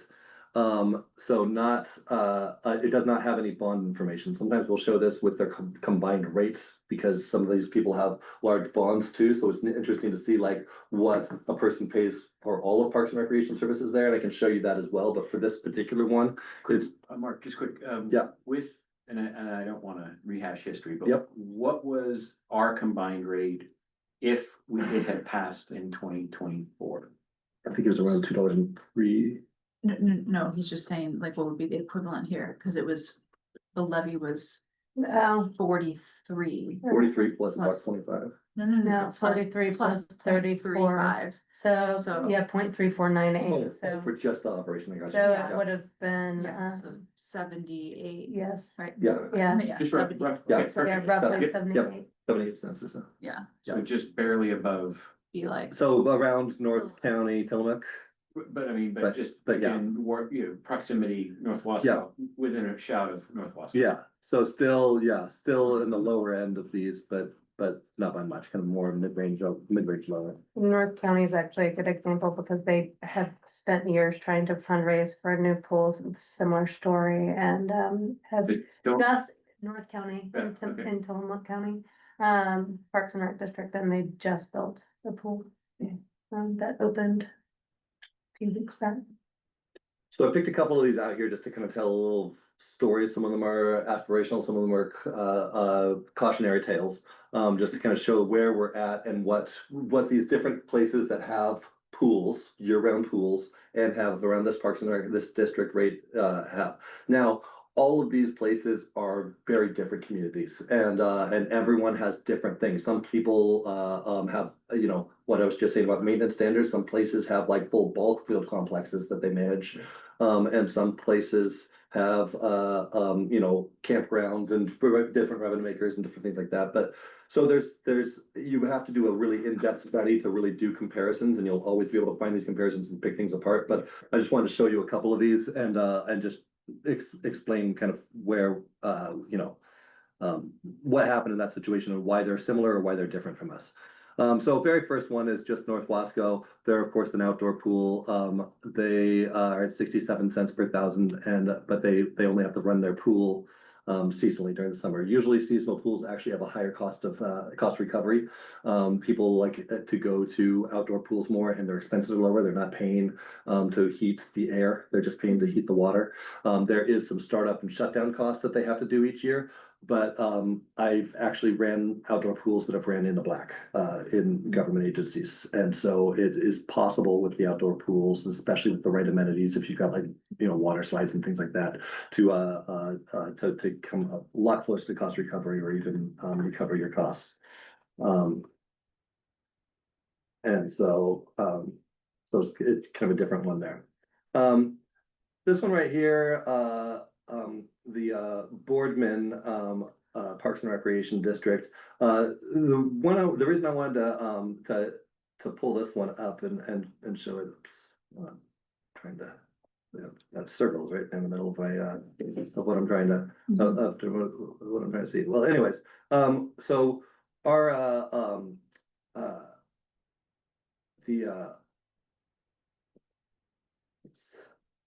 we can flip back over to this one to see what the rates were. So Boardman's rate was 29 cents per thousand and our rate's 34 cents per thousand. So you might say, well, they've got an indoor aquatic center. They should be able to do it. The interesting one with this one is if you know where Boardman is, it is right in the middle of the second largest port in all of the state of Oregon and next to the Port of Portland, which is the airport. This one is a huge industrial port, and so there is a whole bunch of industry out there. It's on I-84 east of or just west of Pendleton. But they have got a lot of industry, and so that all gets taxed. They when you look at their total assessed value, their total assessed value is $2.6 billion. And our total assessed value is $2.9 billion. When you look at how many residents, this is a community of 3,800 people that their district serves. And so I just did this little calculation. Their assessed valuation per resident is $700,000 compared to ours of $133,000 per resident. And so even though they've got a lower rate, they can have a lower rate because their assessed value is so high. That is a really big anomaly there. They also only have one park that they run, not a bunch of parks. They have a campground that is very popular on the Columbia River, and campgrounds are usually a cash cow for Parks and Rec agencies if you can have one. And if it's run well, which theirs is.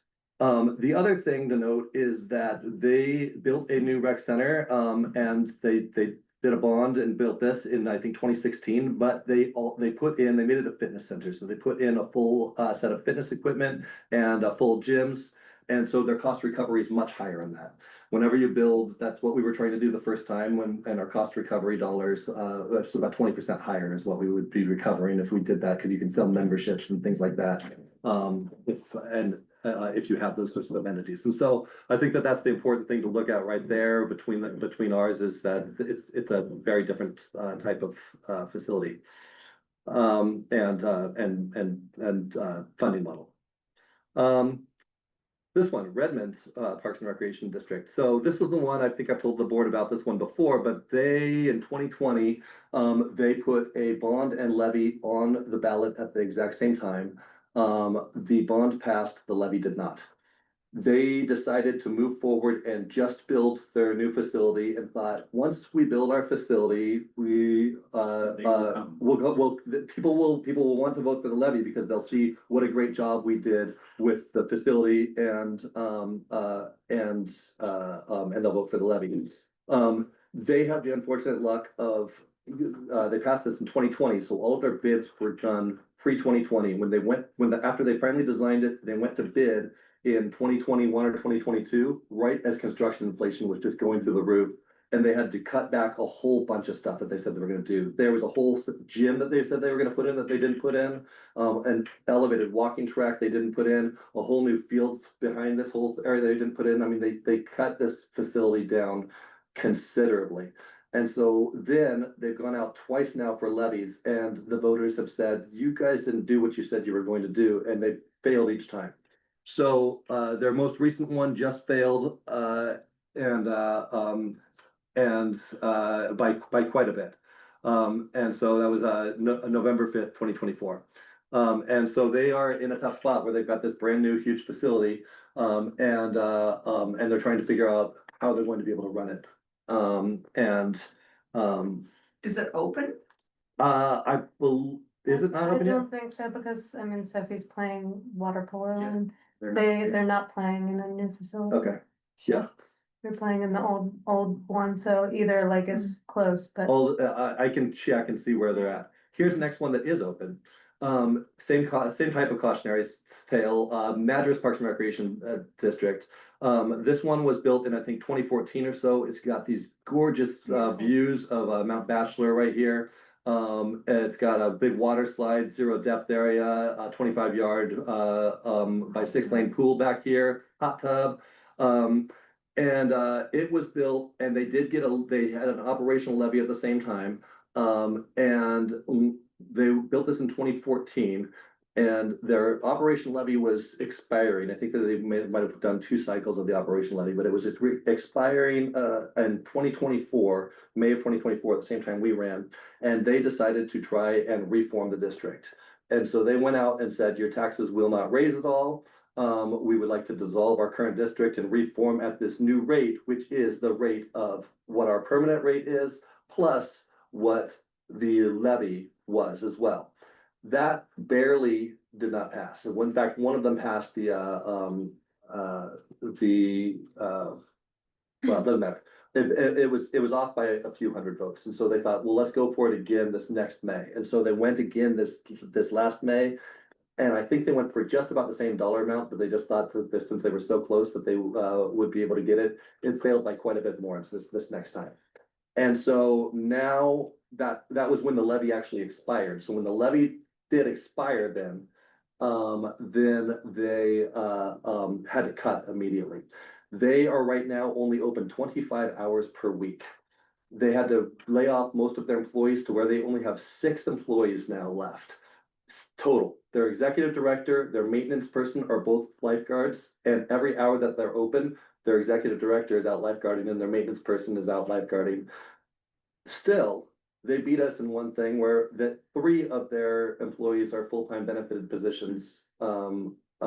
Whereas we only have 2 for our pool that have benefits.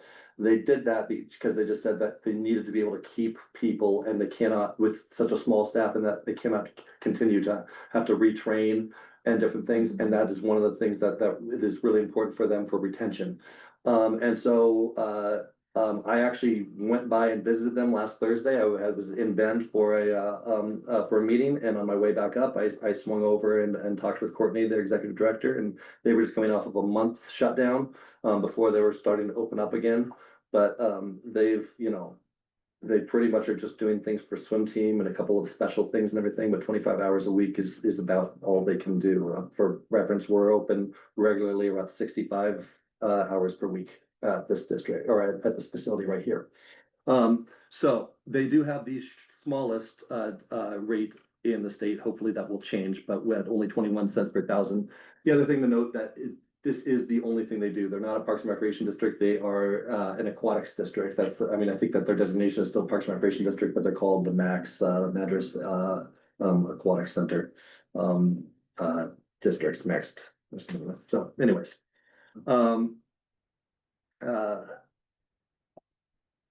They get more positive. Tualatin Hills.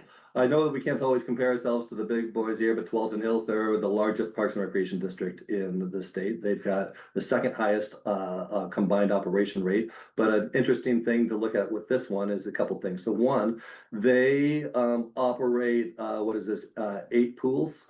2 of them are outdoor only, summer only. One of them is a large aquatic center that has a 50-meter facility, but these other ones are all pretty small. There's just some pictures of them here, like 6-lane, 25-yard by 6-lane pools, so smaller than this one right here, and very simple things. Their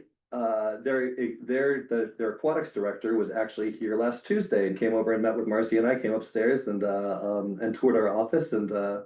Her daughter was playing water polo. She has a daughter named Sophie that was playing water polo against Marcy's daughter named Sophie. So it was kind of I fun. think she was playing against the wind.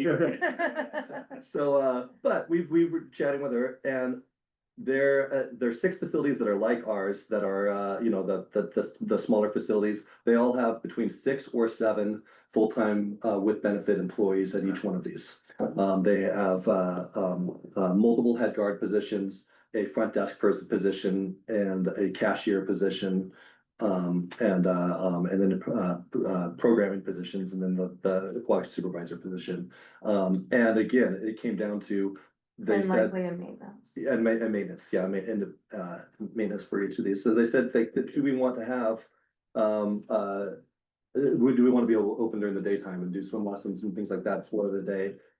We had to cancel our swim lessons this week for 4th graders because we don't have enough people that can work during the day and teach swim lessons. And so we are trying to get more people, but it's just a struggle for us. Christy and Mike's children are the children that are affected by that. You know, okay, well, I have a 4th grader who I think is doing some lessons in 2 weeks, so Hopefully. we'll see. We'll see. And so just another little comparison there on what they're doing. One other thing to note right here was the same election that we went out in May of 2024. They went out for a levy, 50 cents per thousand. When you read through this list of things, there was nothing new. They got to a point where they said, we cannot continue to operate the same way we're doing without raising our rates because their expenses were going up at a faster pace than the revenue was with how we collect tax revenue. So they went out to their constituents and just said this was their message: maintaining parks and recreation service levels, maintaining operation hours and programs, keeping parks clean and serviced weekly, and then retaining 50 full-time and 250 part-time maintenance staff and program instructors. And then this was the line here, keep all 15 parks and recreation facilities open. Sabrina said that their pools, did she say, I think she's at least half of them probably would have closed if they had not passed this.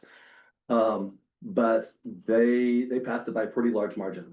And it's different in community, I know, but 50 cents per thousand for nothing new. It was just specifically that when they're already one of the wealthiest parks or the highest rate parks and recreation districts in the state. And she did say that, I mean, still they are like having to strategize about how they're opening all of these facilities now. So like, they're not all open at like 65+ hours per week. Right. Some of the smaller ones are open like less hours. Yeah.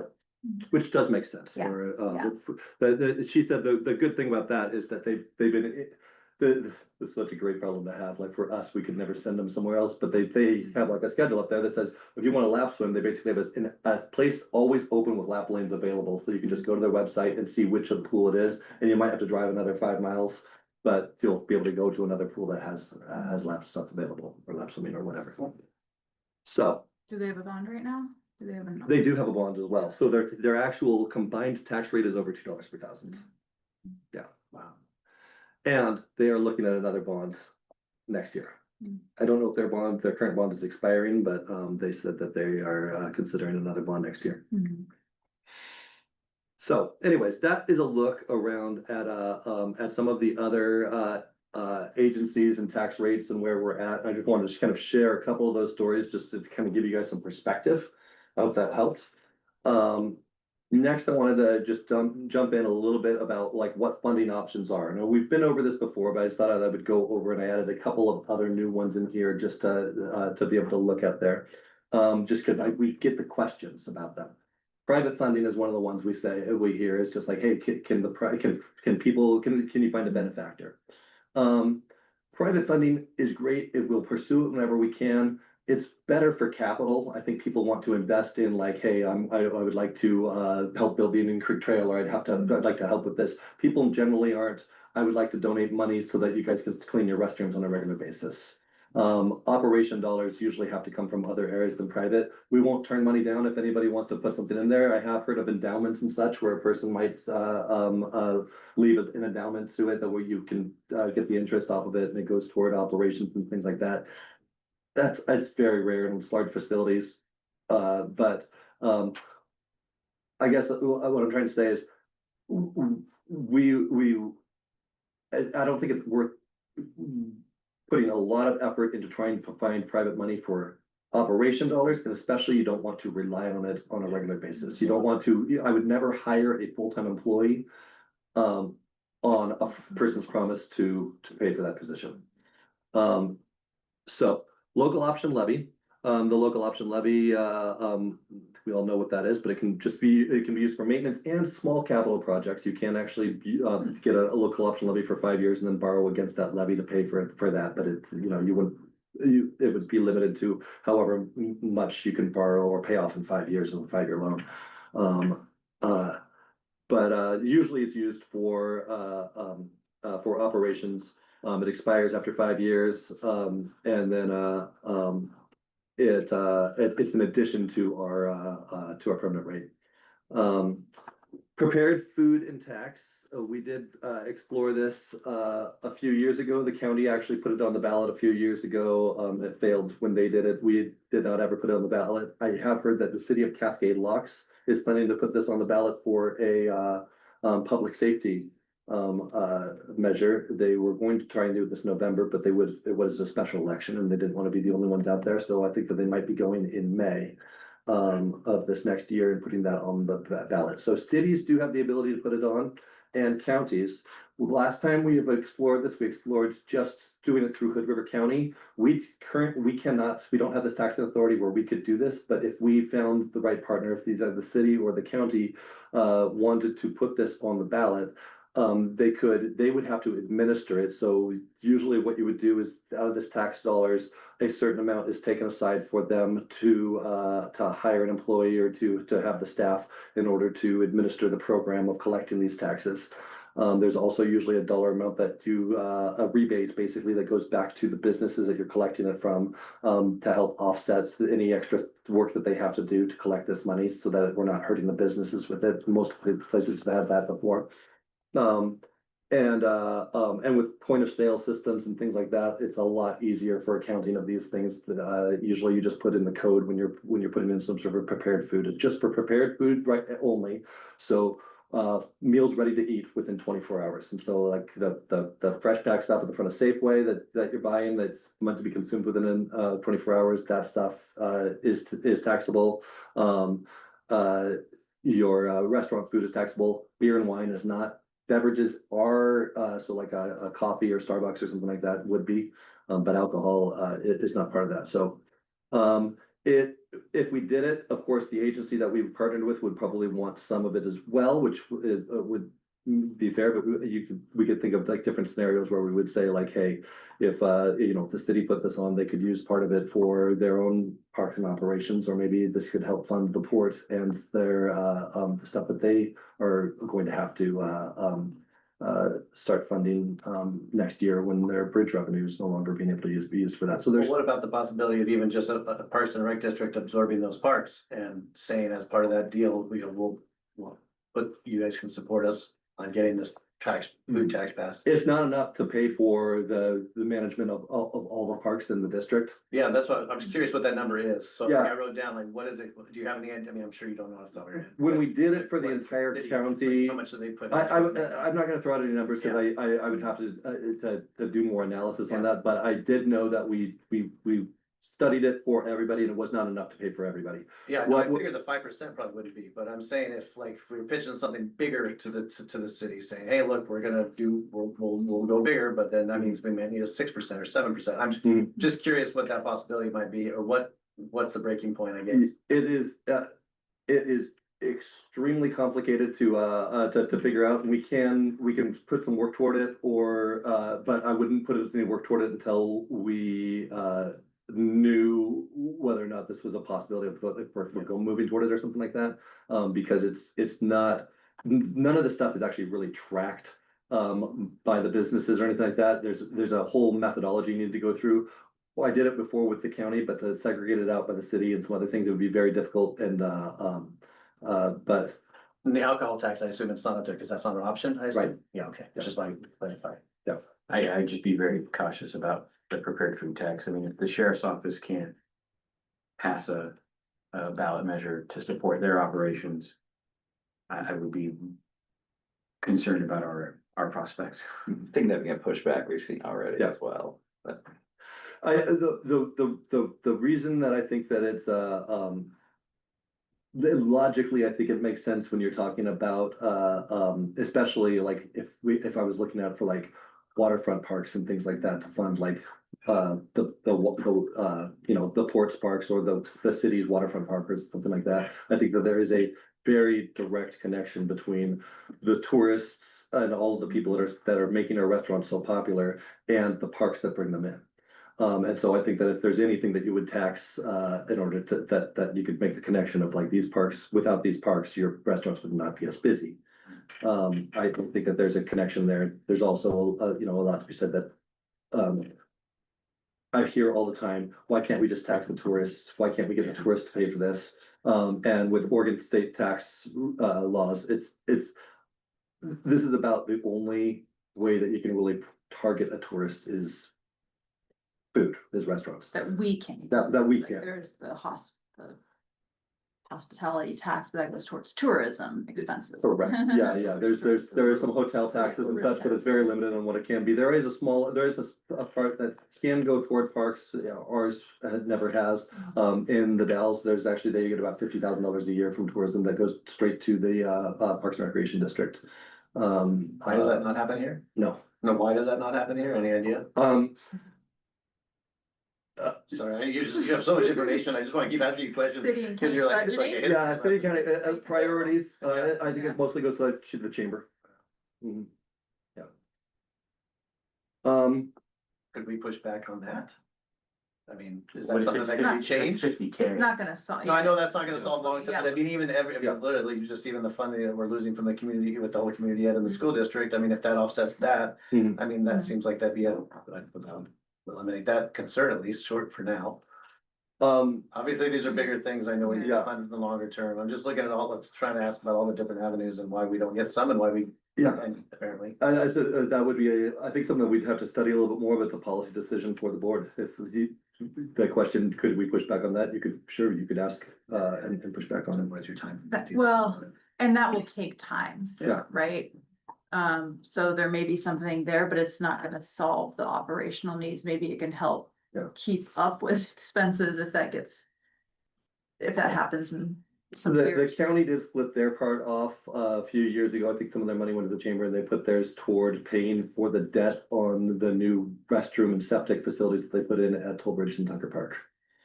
They put in some new CXTs there and that's how they're funding it, was with their tourism dollars. Their tourism dollars are a lot lower because most of the hotels are in the city. Yeah. There's,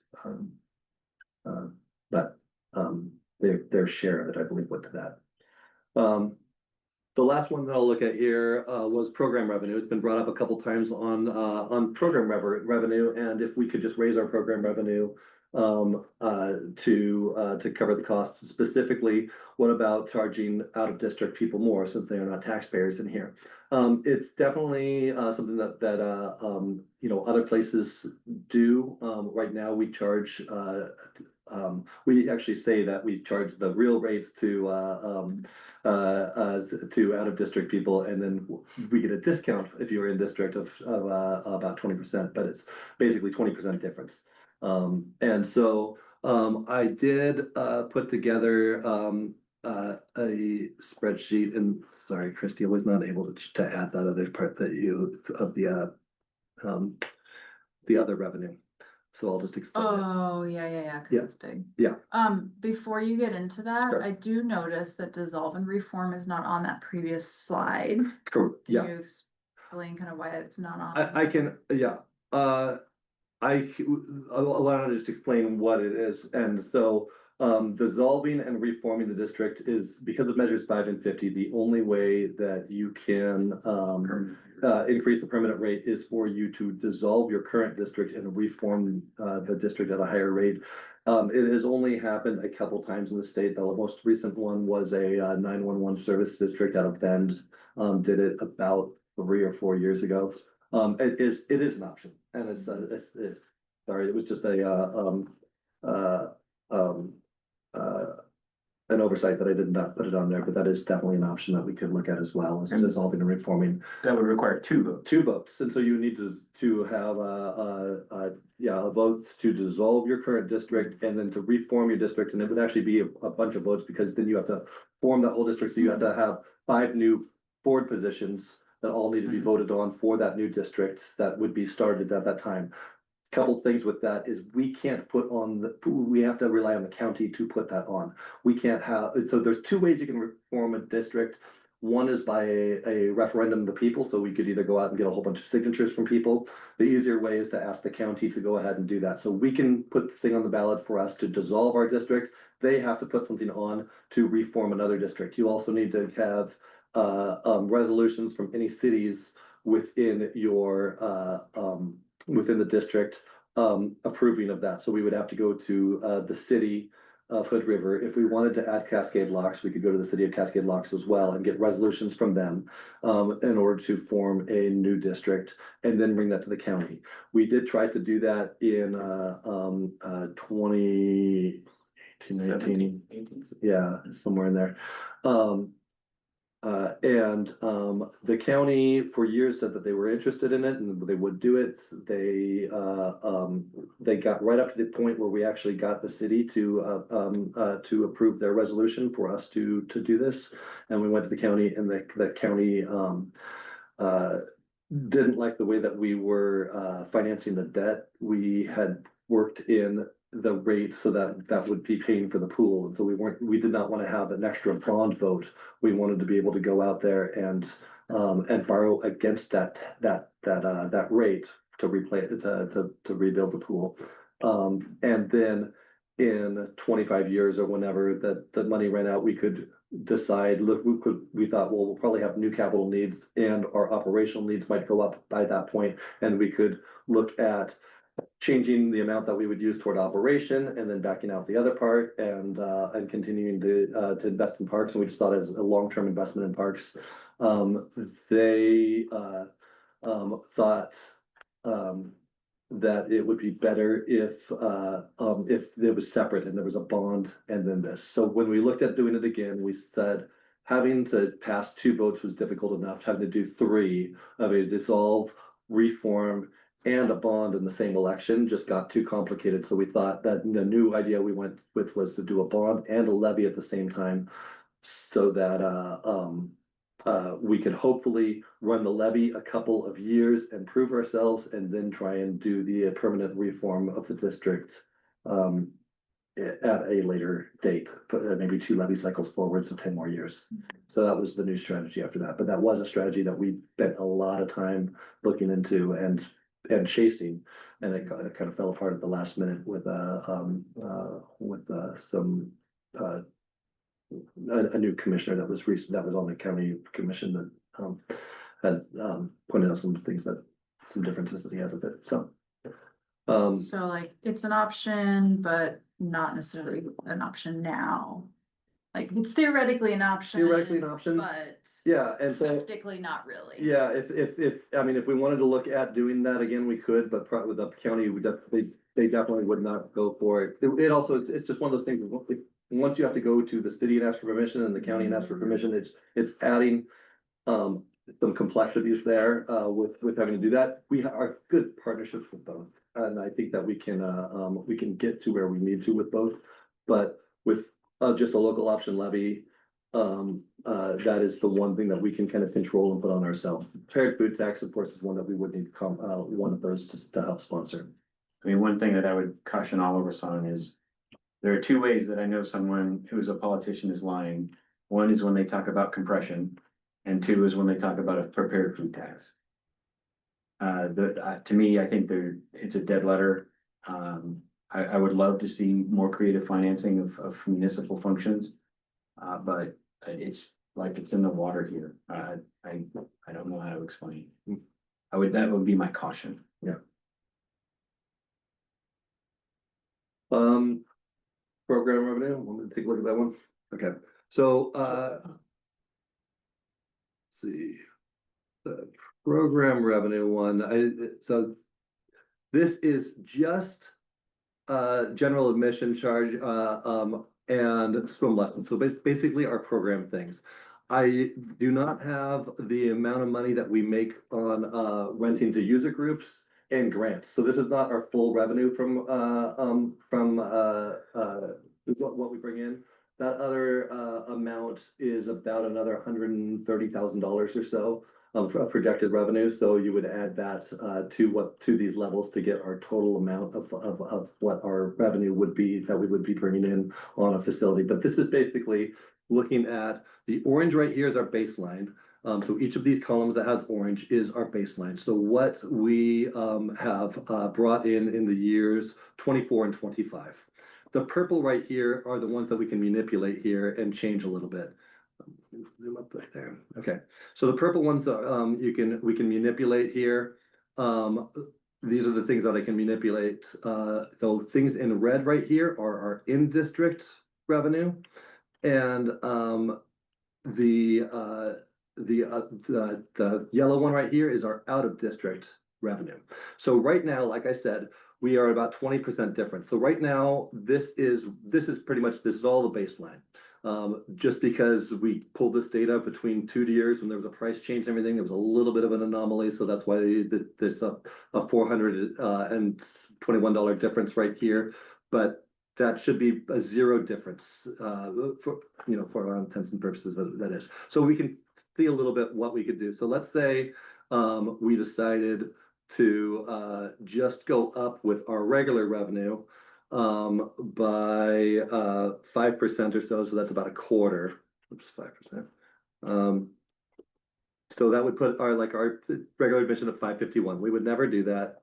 because we'd like to keep pennies out of the equation, but to give you an idea of what that would do. So now, just to follow along here, you can see that the total projected revenue went up to 235,000, and went up by about $10,000.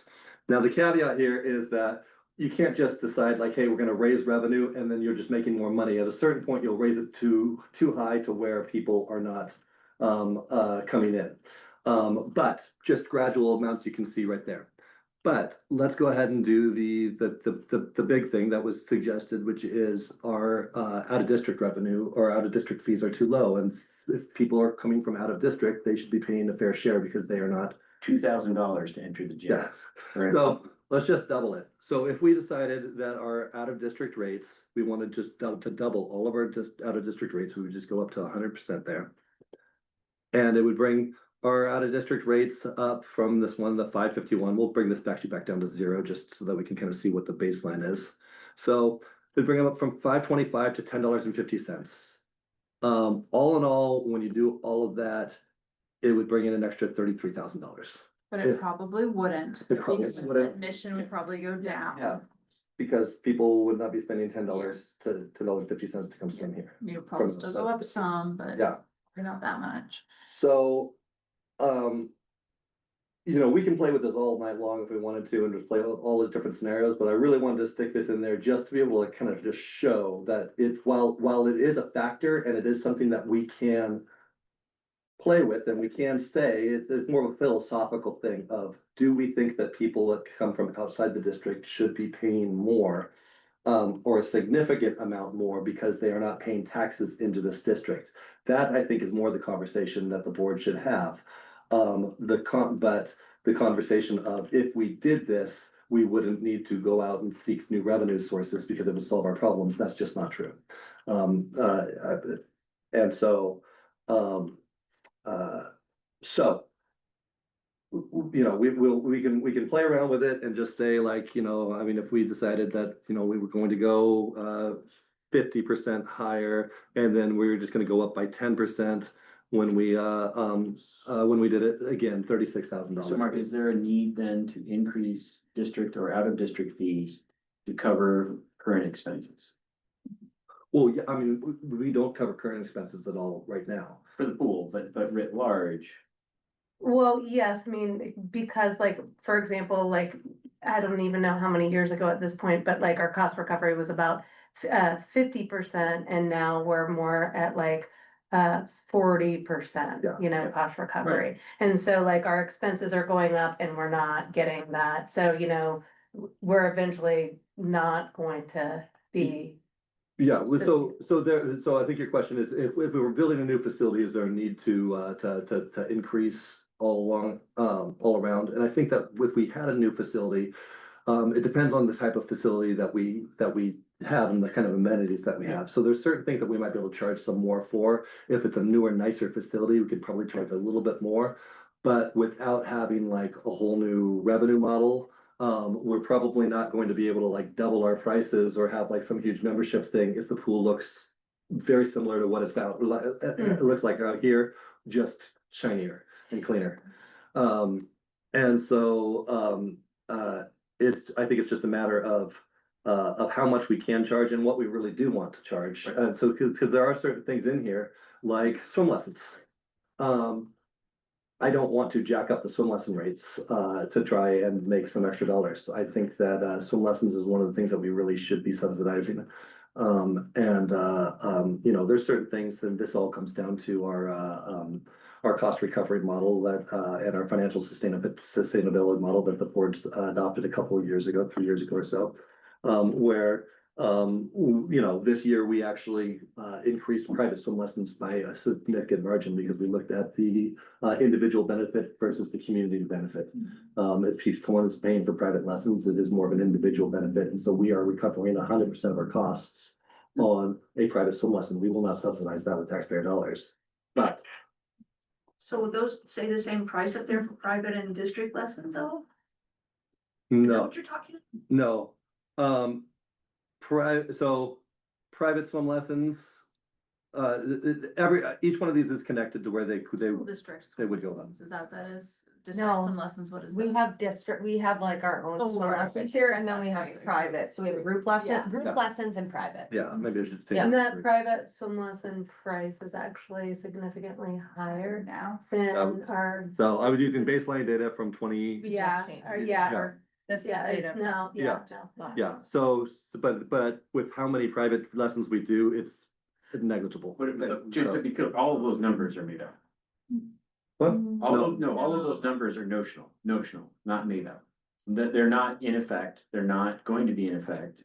Oh, well, of the purple numbers here? Yes. We're just playing with numbers here, yeah, everything's made up. I just, yeah. 100%, yeah, the real numbers are what I started with, 0 and 20. So I have a question about the programming. Yeah. Then.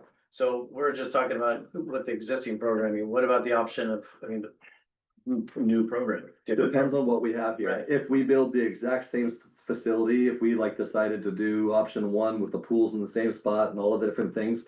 We are maximizing our programming right now, what we can do. We will, I mean, we can maybe try it. There's some weekend hours, we could add a little bit more, some evening hours or something, but I don't think that we can expect to build the exact same pool that we have here. And start making a whole bunch of extra money. I mean, a lot of that does come down to staffing. Yeah. I was gonna So say like that again, bandwidth too, if right? we, Yeah. if we are continuing to operate Yeah. with the current operational rate, like we really, I don't think can expect that we will continue to retain staff. Yeah. Because we're not retaining staff, Yeah. right? And so, yes, we can, with any sort of expanded water space, you can increase. There's an opportunity to have different types of programming. And I think, I mean, and there are different models that we can look at to increase some of that revenue. Just sort of, I'm not talking about just pool programming, I'm just talking about other, programming in your others, whatever parts, other spaces, but again, a bandwidth is probably a huge issue and who's gonna run it and who's gonna manage it, all that stuff, So, yeah. So, and I didn't even get into recreation. Yeah. And, basically, we have no facilities for recreation. We rely on the school district and that, IGA is being renegotiated this winter. And all signs point to them not, with them starting to charge us, for space. So. That's for the next meeting, we'll have to get into that. Do you charge And this district for using the pool for their kids to come here and swim? Yes. You do? But you're not allowed to ask questions. Yeah, I was just trying to figure, I like, love you. not advisory council, but, I mean, yeah. That's up to you. Mhm. If we, my wheels are just spinning with all the ideas that everybody's talking about, but even like developing West Side Park and then charging for the use of those fields, is there any revenue possibility there? Not that outweighs the cost of maintaining, the entire park. Yeah, it's very rare that you'll see like a sports field tournament facility or something like that, be like a big profit. Otherwise, you'd see the private industry doing it. It's almost always, public agencies that are running big sports field complexes and such. This wouldn't even be that. It wouldn't be a sports field complex. It would be a couple of fields. Okay. There, across the street from West Side Park is, West Side Elementary School, where there are 15 acres of fields as well. So it's kind of an area that has fields. We definitely could use more fields in this area, but at the same time, fields are not maxed out here. People always say like, we need more fields, we need more fields. There are still fields that are, there are still times that are available that people can get on fields. And there are different things that we can do with lights and different things like that as well, but, yeah, the amount of money it would take to develop West Side Park. And the amount of money that it would take for us to maintain a park of that type, is not a money making. So this is making a case for, as an option, a local option levy. As we had done in the past. Is there and we've talked about dissolution, reestablish, or what, dissolution? Reform. Dissolve, reform. In terms of sequencing then. Of bond vice levy, what would be the maximum gap between those two efforts? Would depend on which one goes first. If you did, With bond. if you did a levy first, you could do the bond right after, it wouldn't matter. You did the bond, we would probably want the levy funds, by the time the facility opens, so probably 2 years. But that again is that you get into kind of the philosophical thing of like, building. whether or not you think that somebody will, even, no matter how much communication you do out there and say, hey, we're doing the bond first, but then we're gonna be asking for the next thing, there are going to be a lot of people that say, they just asked for money, and now they're asking again. And just a reminder, and the last time when the bond and levy went out at the same time, the levy actually did a little bit better than the bond. And so, in fact, out of both of them, the levy was the one that within Hood River city limits passed in two of the precincts inside of Hood River city limits. Whereas the bonds did not pass in any of the precincts inside city limits. So the levy had like a little bit better chance there, it just looking at, that's why I kind of shared those cautionary tales earlier, looking at those ones, it makes me really nervous to put in a ton of money into a new capital facility if I don't know how I'm going to maintain it. Understood? Yeah, and it's not just that, it's, so this is not just the pool, I think we focused a lot on the pool tonight. But our parks, I mean, right now we have basically one FTE total between our two part-time people and then the half FTE that are for all of our parks and 6 miles of trail. That works out of a 10 by 14 foot shed in our parks. We need more in order to maintain our parks, especially since we just bought a new park, 4 acres up in Parkdale. We have 20 acres undeveloped with the West Side Park. And, you know, within our master, when we did our multi-jurisdictional master plan a few years ago with the city, the county, the ports, and the school district, they all kind of made it clear, like, we see the Parks District as the leader in all things new parks. The city's not interested in building new parks. They built Waterfront Park. And I think that they, you know, that they said that was their last park that they were really interested in building. Any other, they've been talking about new parks, just part of the urban renewal. All of those, they've been saying they want to just give it to us. They want us to be the ones taking on the new parks. We're the ones that collect the STCs. So we, you know, according to our master plan and all of our goal documents and all the goals we've been saying is we would like to continue to grow in parks, but everyone is saying we're not growing. We believe that's Parks and Rec that should be. So can I ask the question then? I'm not sure, I'm not asking us how to support of it or not supporting whatever, but so could we gain something from selling Barrett Park or selling West Side property that would, you know, then we could use that as a long-term goal, a long-term funding operations fund. Nothing operational. So that would just go to capital essentially. Mhm. So you can't sell that and then move it into operational stuff. Cause they were bought with SDC. Yeah, and grant, so if there was grant money, so like Barrett Park specifically was part grant money, part SDCs. The grant money would go straight back to the state. And what about West Side? West Side was all SDCs. And so it would all have to go back into SDCs, which can only be used for expanding, for operations, expanding the district, not just maintaining, yeah. So, and I think it is just important to like point out that like, we do have a master plan that, you know, we have been working towards that does have these goals of like, you know, but having more parks and increasing that. So it's like, how do you meet the concept of like what the master plan says, which is buy more parks, find more parks for the people and the capacity that is growing within Hood River. And then also you're gonna need to have the goal of, you know, how to operate and maintain this. We've also reached that capacity of what the master plan said, for purchasing of park acreage. Not that I'm against that because I Mhm. believe in the value to it, but we have got there. Mhm. And surpassed it. And the plans are valuable, but if the public won't pay for it, Yeah. you can't deliver on the plans. Then we've purchased the property, but we have not developed. That's Right, right. yeah. That was our discussion about Yeah, access right. to West Side for even an open space. Yeah. Are you probably, it sounds like you're kind of nearing this slide. That's it, yeah, I would like to put out there, I would personally like to get the advisory council's feedback, particularly on those middle two options. I hear what you're saying about the prepared food and beverage tax, and now you think I'm lying. I bring it up, but I think that I would like to hear, I think that's a broad group of people.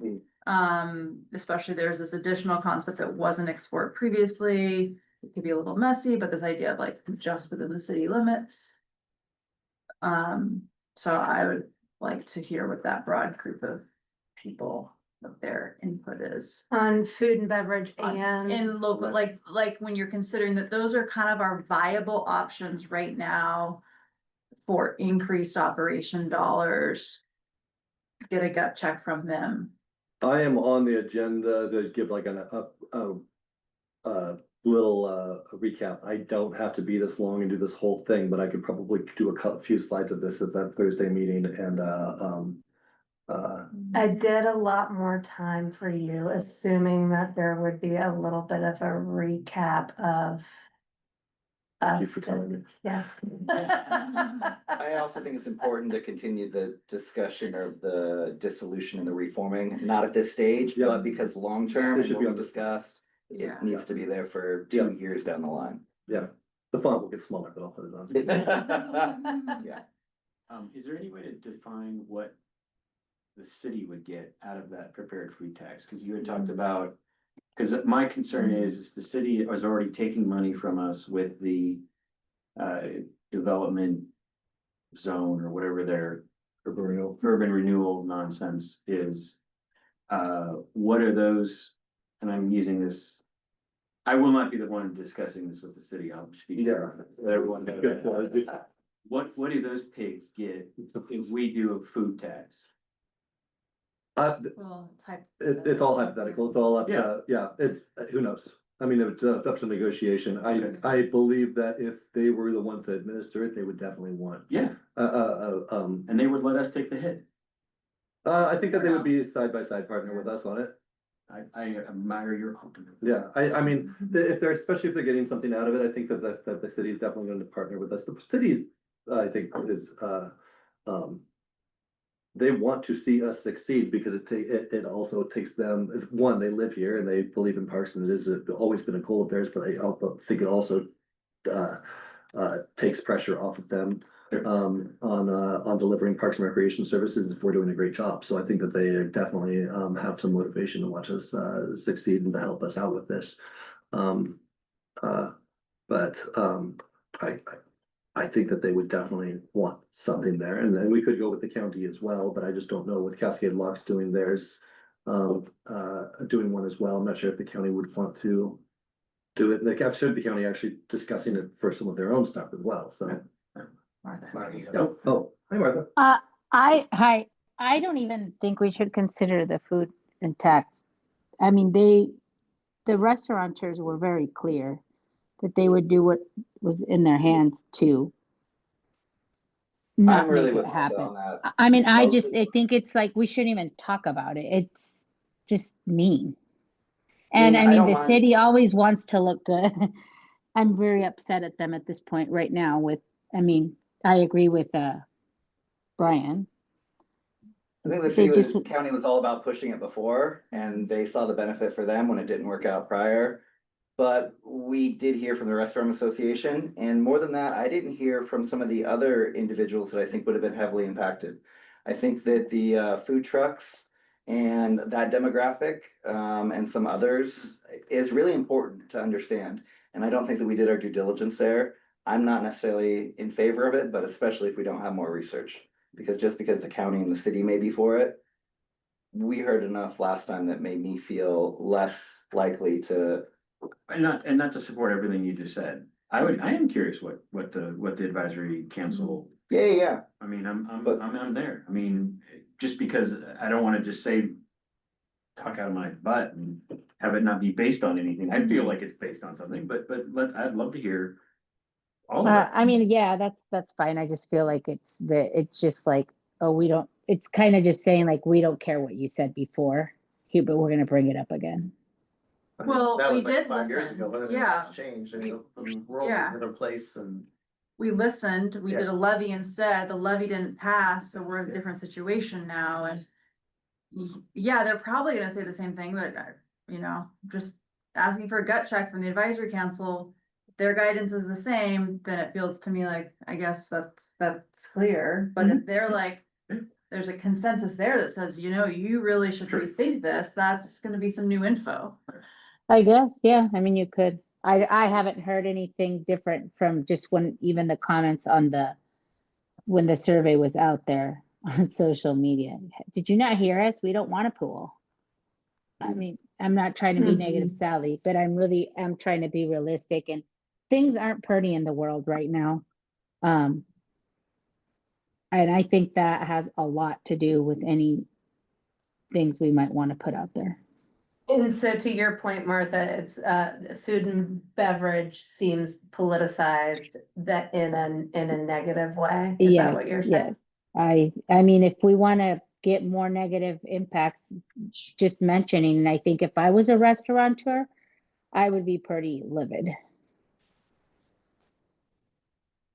I mean, but the other side of it is people that feel like tourists are not paying their fair share. So, I mean, there's multiple sides to it. And so then we're not listening to the people that say tourism is just making the town worse and not making it better. I don't go downtown because it's so busy with tourists and I don't benefit from it. So there's so many sides to all of this. I mean, I think the biggest issue is what you just said is what has changed since 5 years ago or wherever is it failed. And so, you know, again, I. Are we gonna try the same exact thing again, or? Yeah. Right, and I mean, I guess to that point, is it, if the advisory council, if you hear a different response than, you know, in some of you, it sounds like that you're a little split right now on like how you think it should go, but if the advisory council is also maybe a little split, I mean, is it worth a conversation with some restaurateurs to, you know? Yeah, to maybe just they have say- a different approach to, I mean, a different way of talking to them, a different perspective, I guess. Yeah, or, you know, like, is there something that would work, you know, I mean, so like, I guess, for example, like, I heard Jay say, like, raise a food and beverage tax, and I guess, I think originally, like, when we were talking about it, it was like 5%, you know, like, even if you went for a lower food and beverage tax, where like, you're doing like a super small, that's less than impact, you know, would that be something that is more palatable? I don't know. I mean, and still being able to target tourist, you know, helping to target some of those tourists. It just overcomes that narrative. Yeah, We're able to if, you know. yeah. It's hard to know. We'll circle back. Do you wanna ask, do you want us to do that at the meeting on Thursday? I guess that's my question. Yes, Okay. yeah. Okay, So we'll have a tight meeting. all right,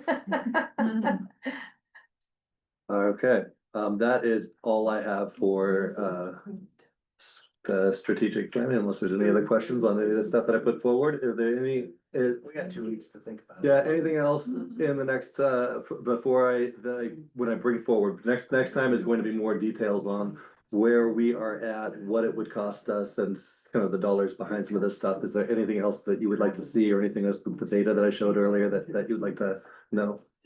Okay, was that helpful?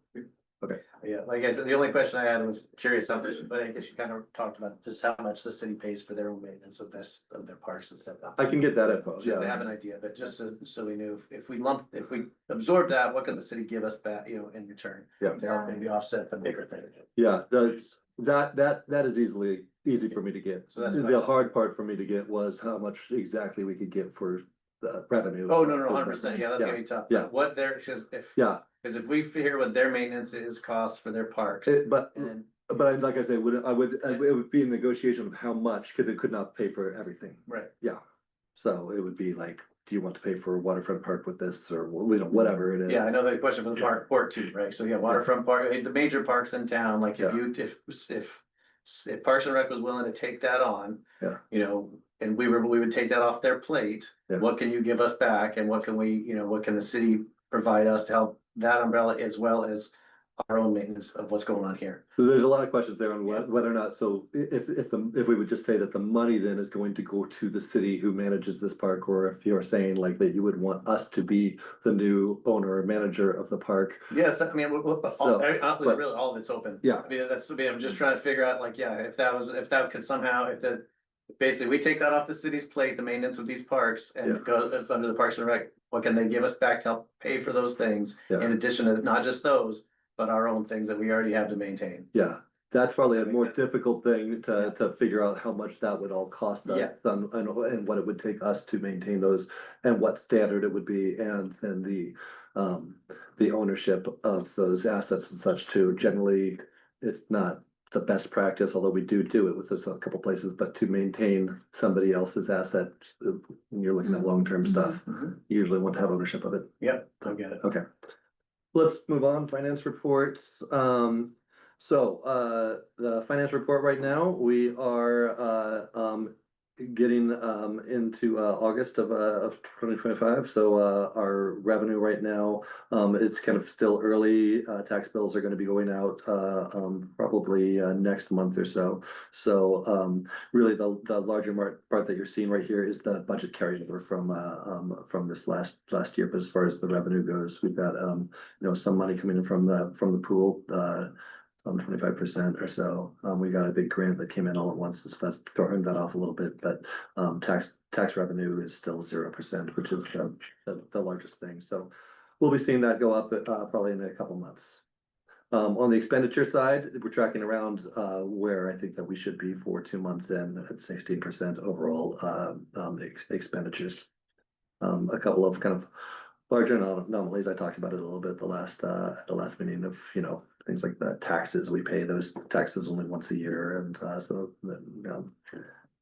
there's a couple of big bills that come in and such there, but for the most part, I mainly look at the bottom number right there and make sure that we're tracking along where we should be. And 16% is good. Martha has her hand up. Yeah. Then Martha, is your hand still up from before, or do you have a question on the finance? Okay. Thanks. All right, recreation fund, Sorry, I couldn't find the mute oh, yeah, button. no worries. It's down. Again, with the this time of year, the total revenue is always thrown off a little bit with the beginning fund balance coming over. But if you look over at our recreation programs at about 12%, and overall expenditures at about 15%,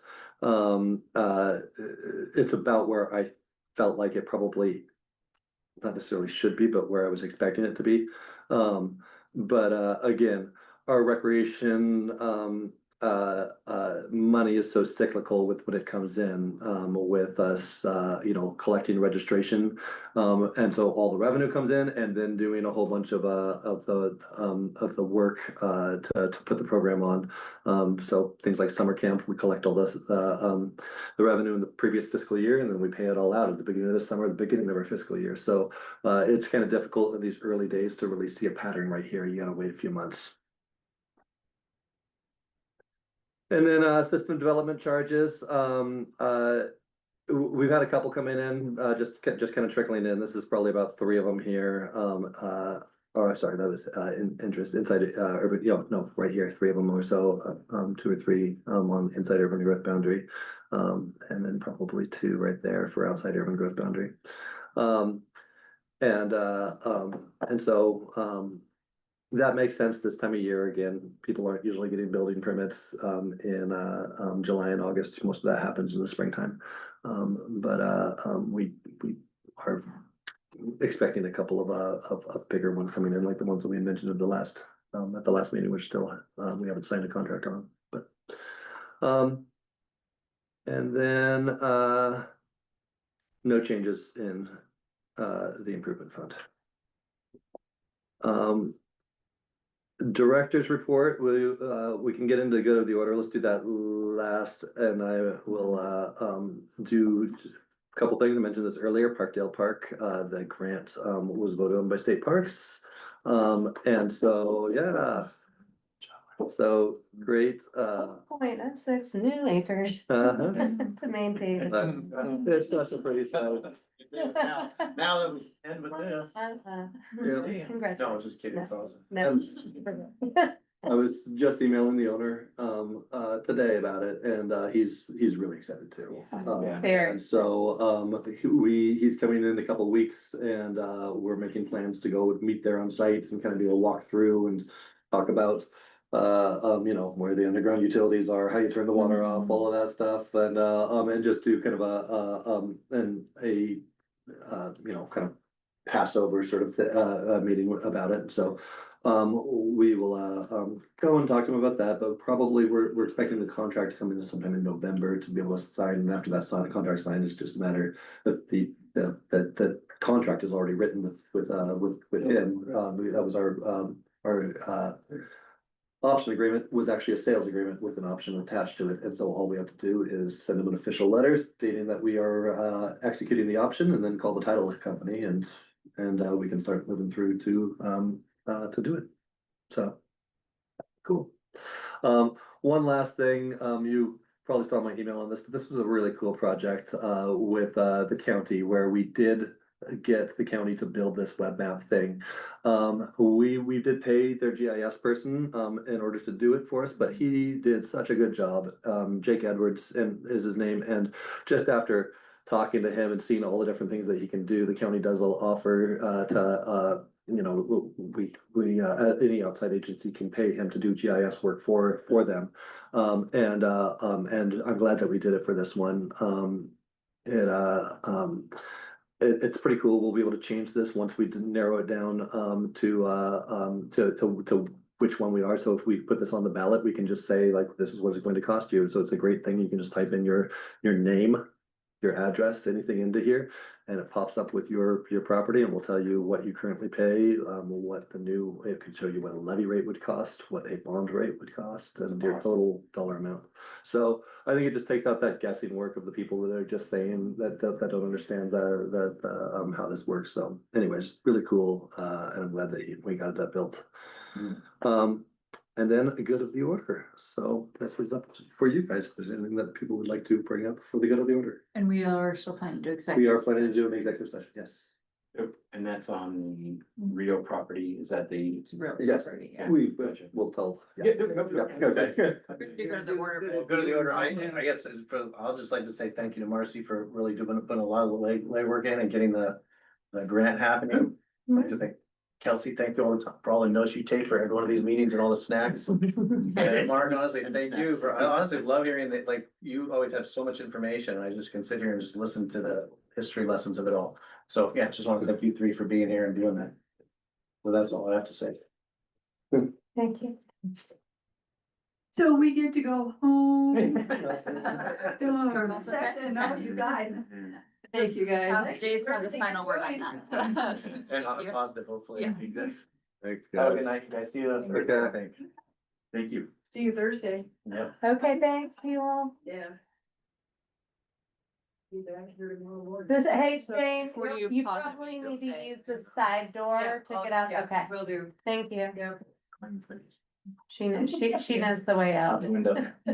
easily. Do you have a slide or should I read straight from Oh, the sorry. agenda? I'll flip over to the slide, but I don't have the real estate Oh, okay. thing, so do we Yes, have the okay. agenda? Yeah. Okay, so we are going to enter executive session per ORS 192.6602E to conduct deliberations with persons designated by the governing body to negotiate real property transactions. The district board will now meet in executive session. All members of the audience are asked to leave the room. No decision may be made in executive session. At the end of the executive session, we will return to open session and welcome the audience back. I forgot my phone, so I could call my. The phone. Okay, we are exiting executive session. No decisions were made. Entering session. Mhm. And I think we can. I move to close. Meeting. Second. All in favor? Aye. Aye. Hi. Actually, Jace, for the meeting on Thursday, Yep. so is somebody gonna be able to cover it? I'm sorry, my grandma is sick and she Yeah, may no, I- pass away by then, so. Well, I thought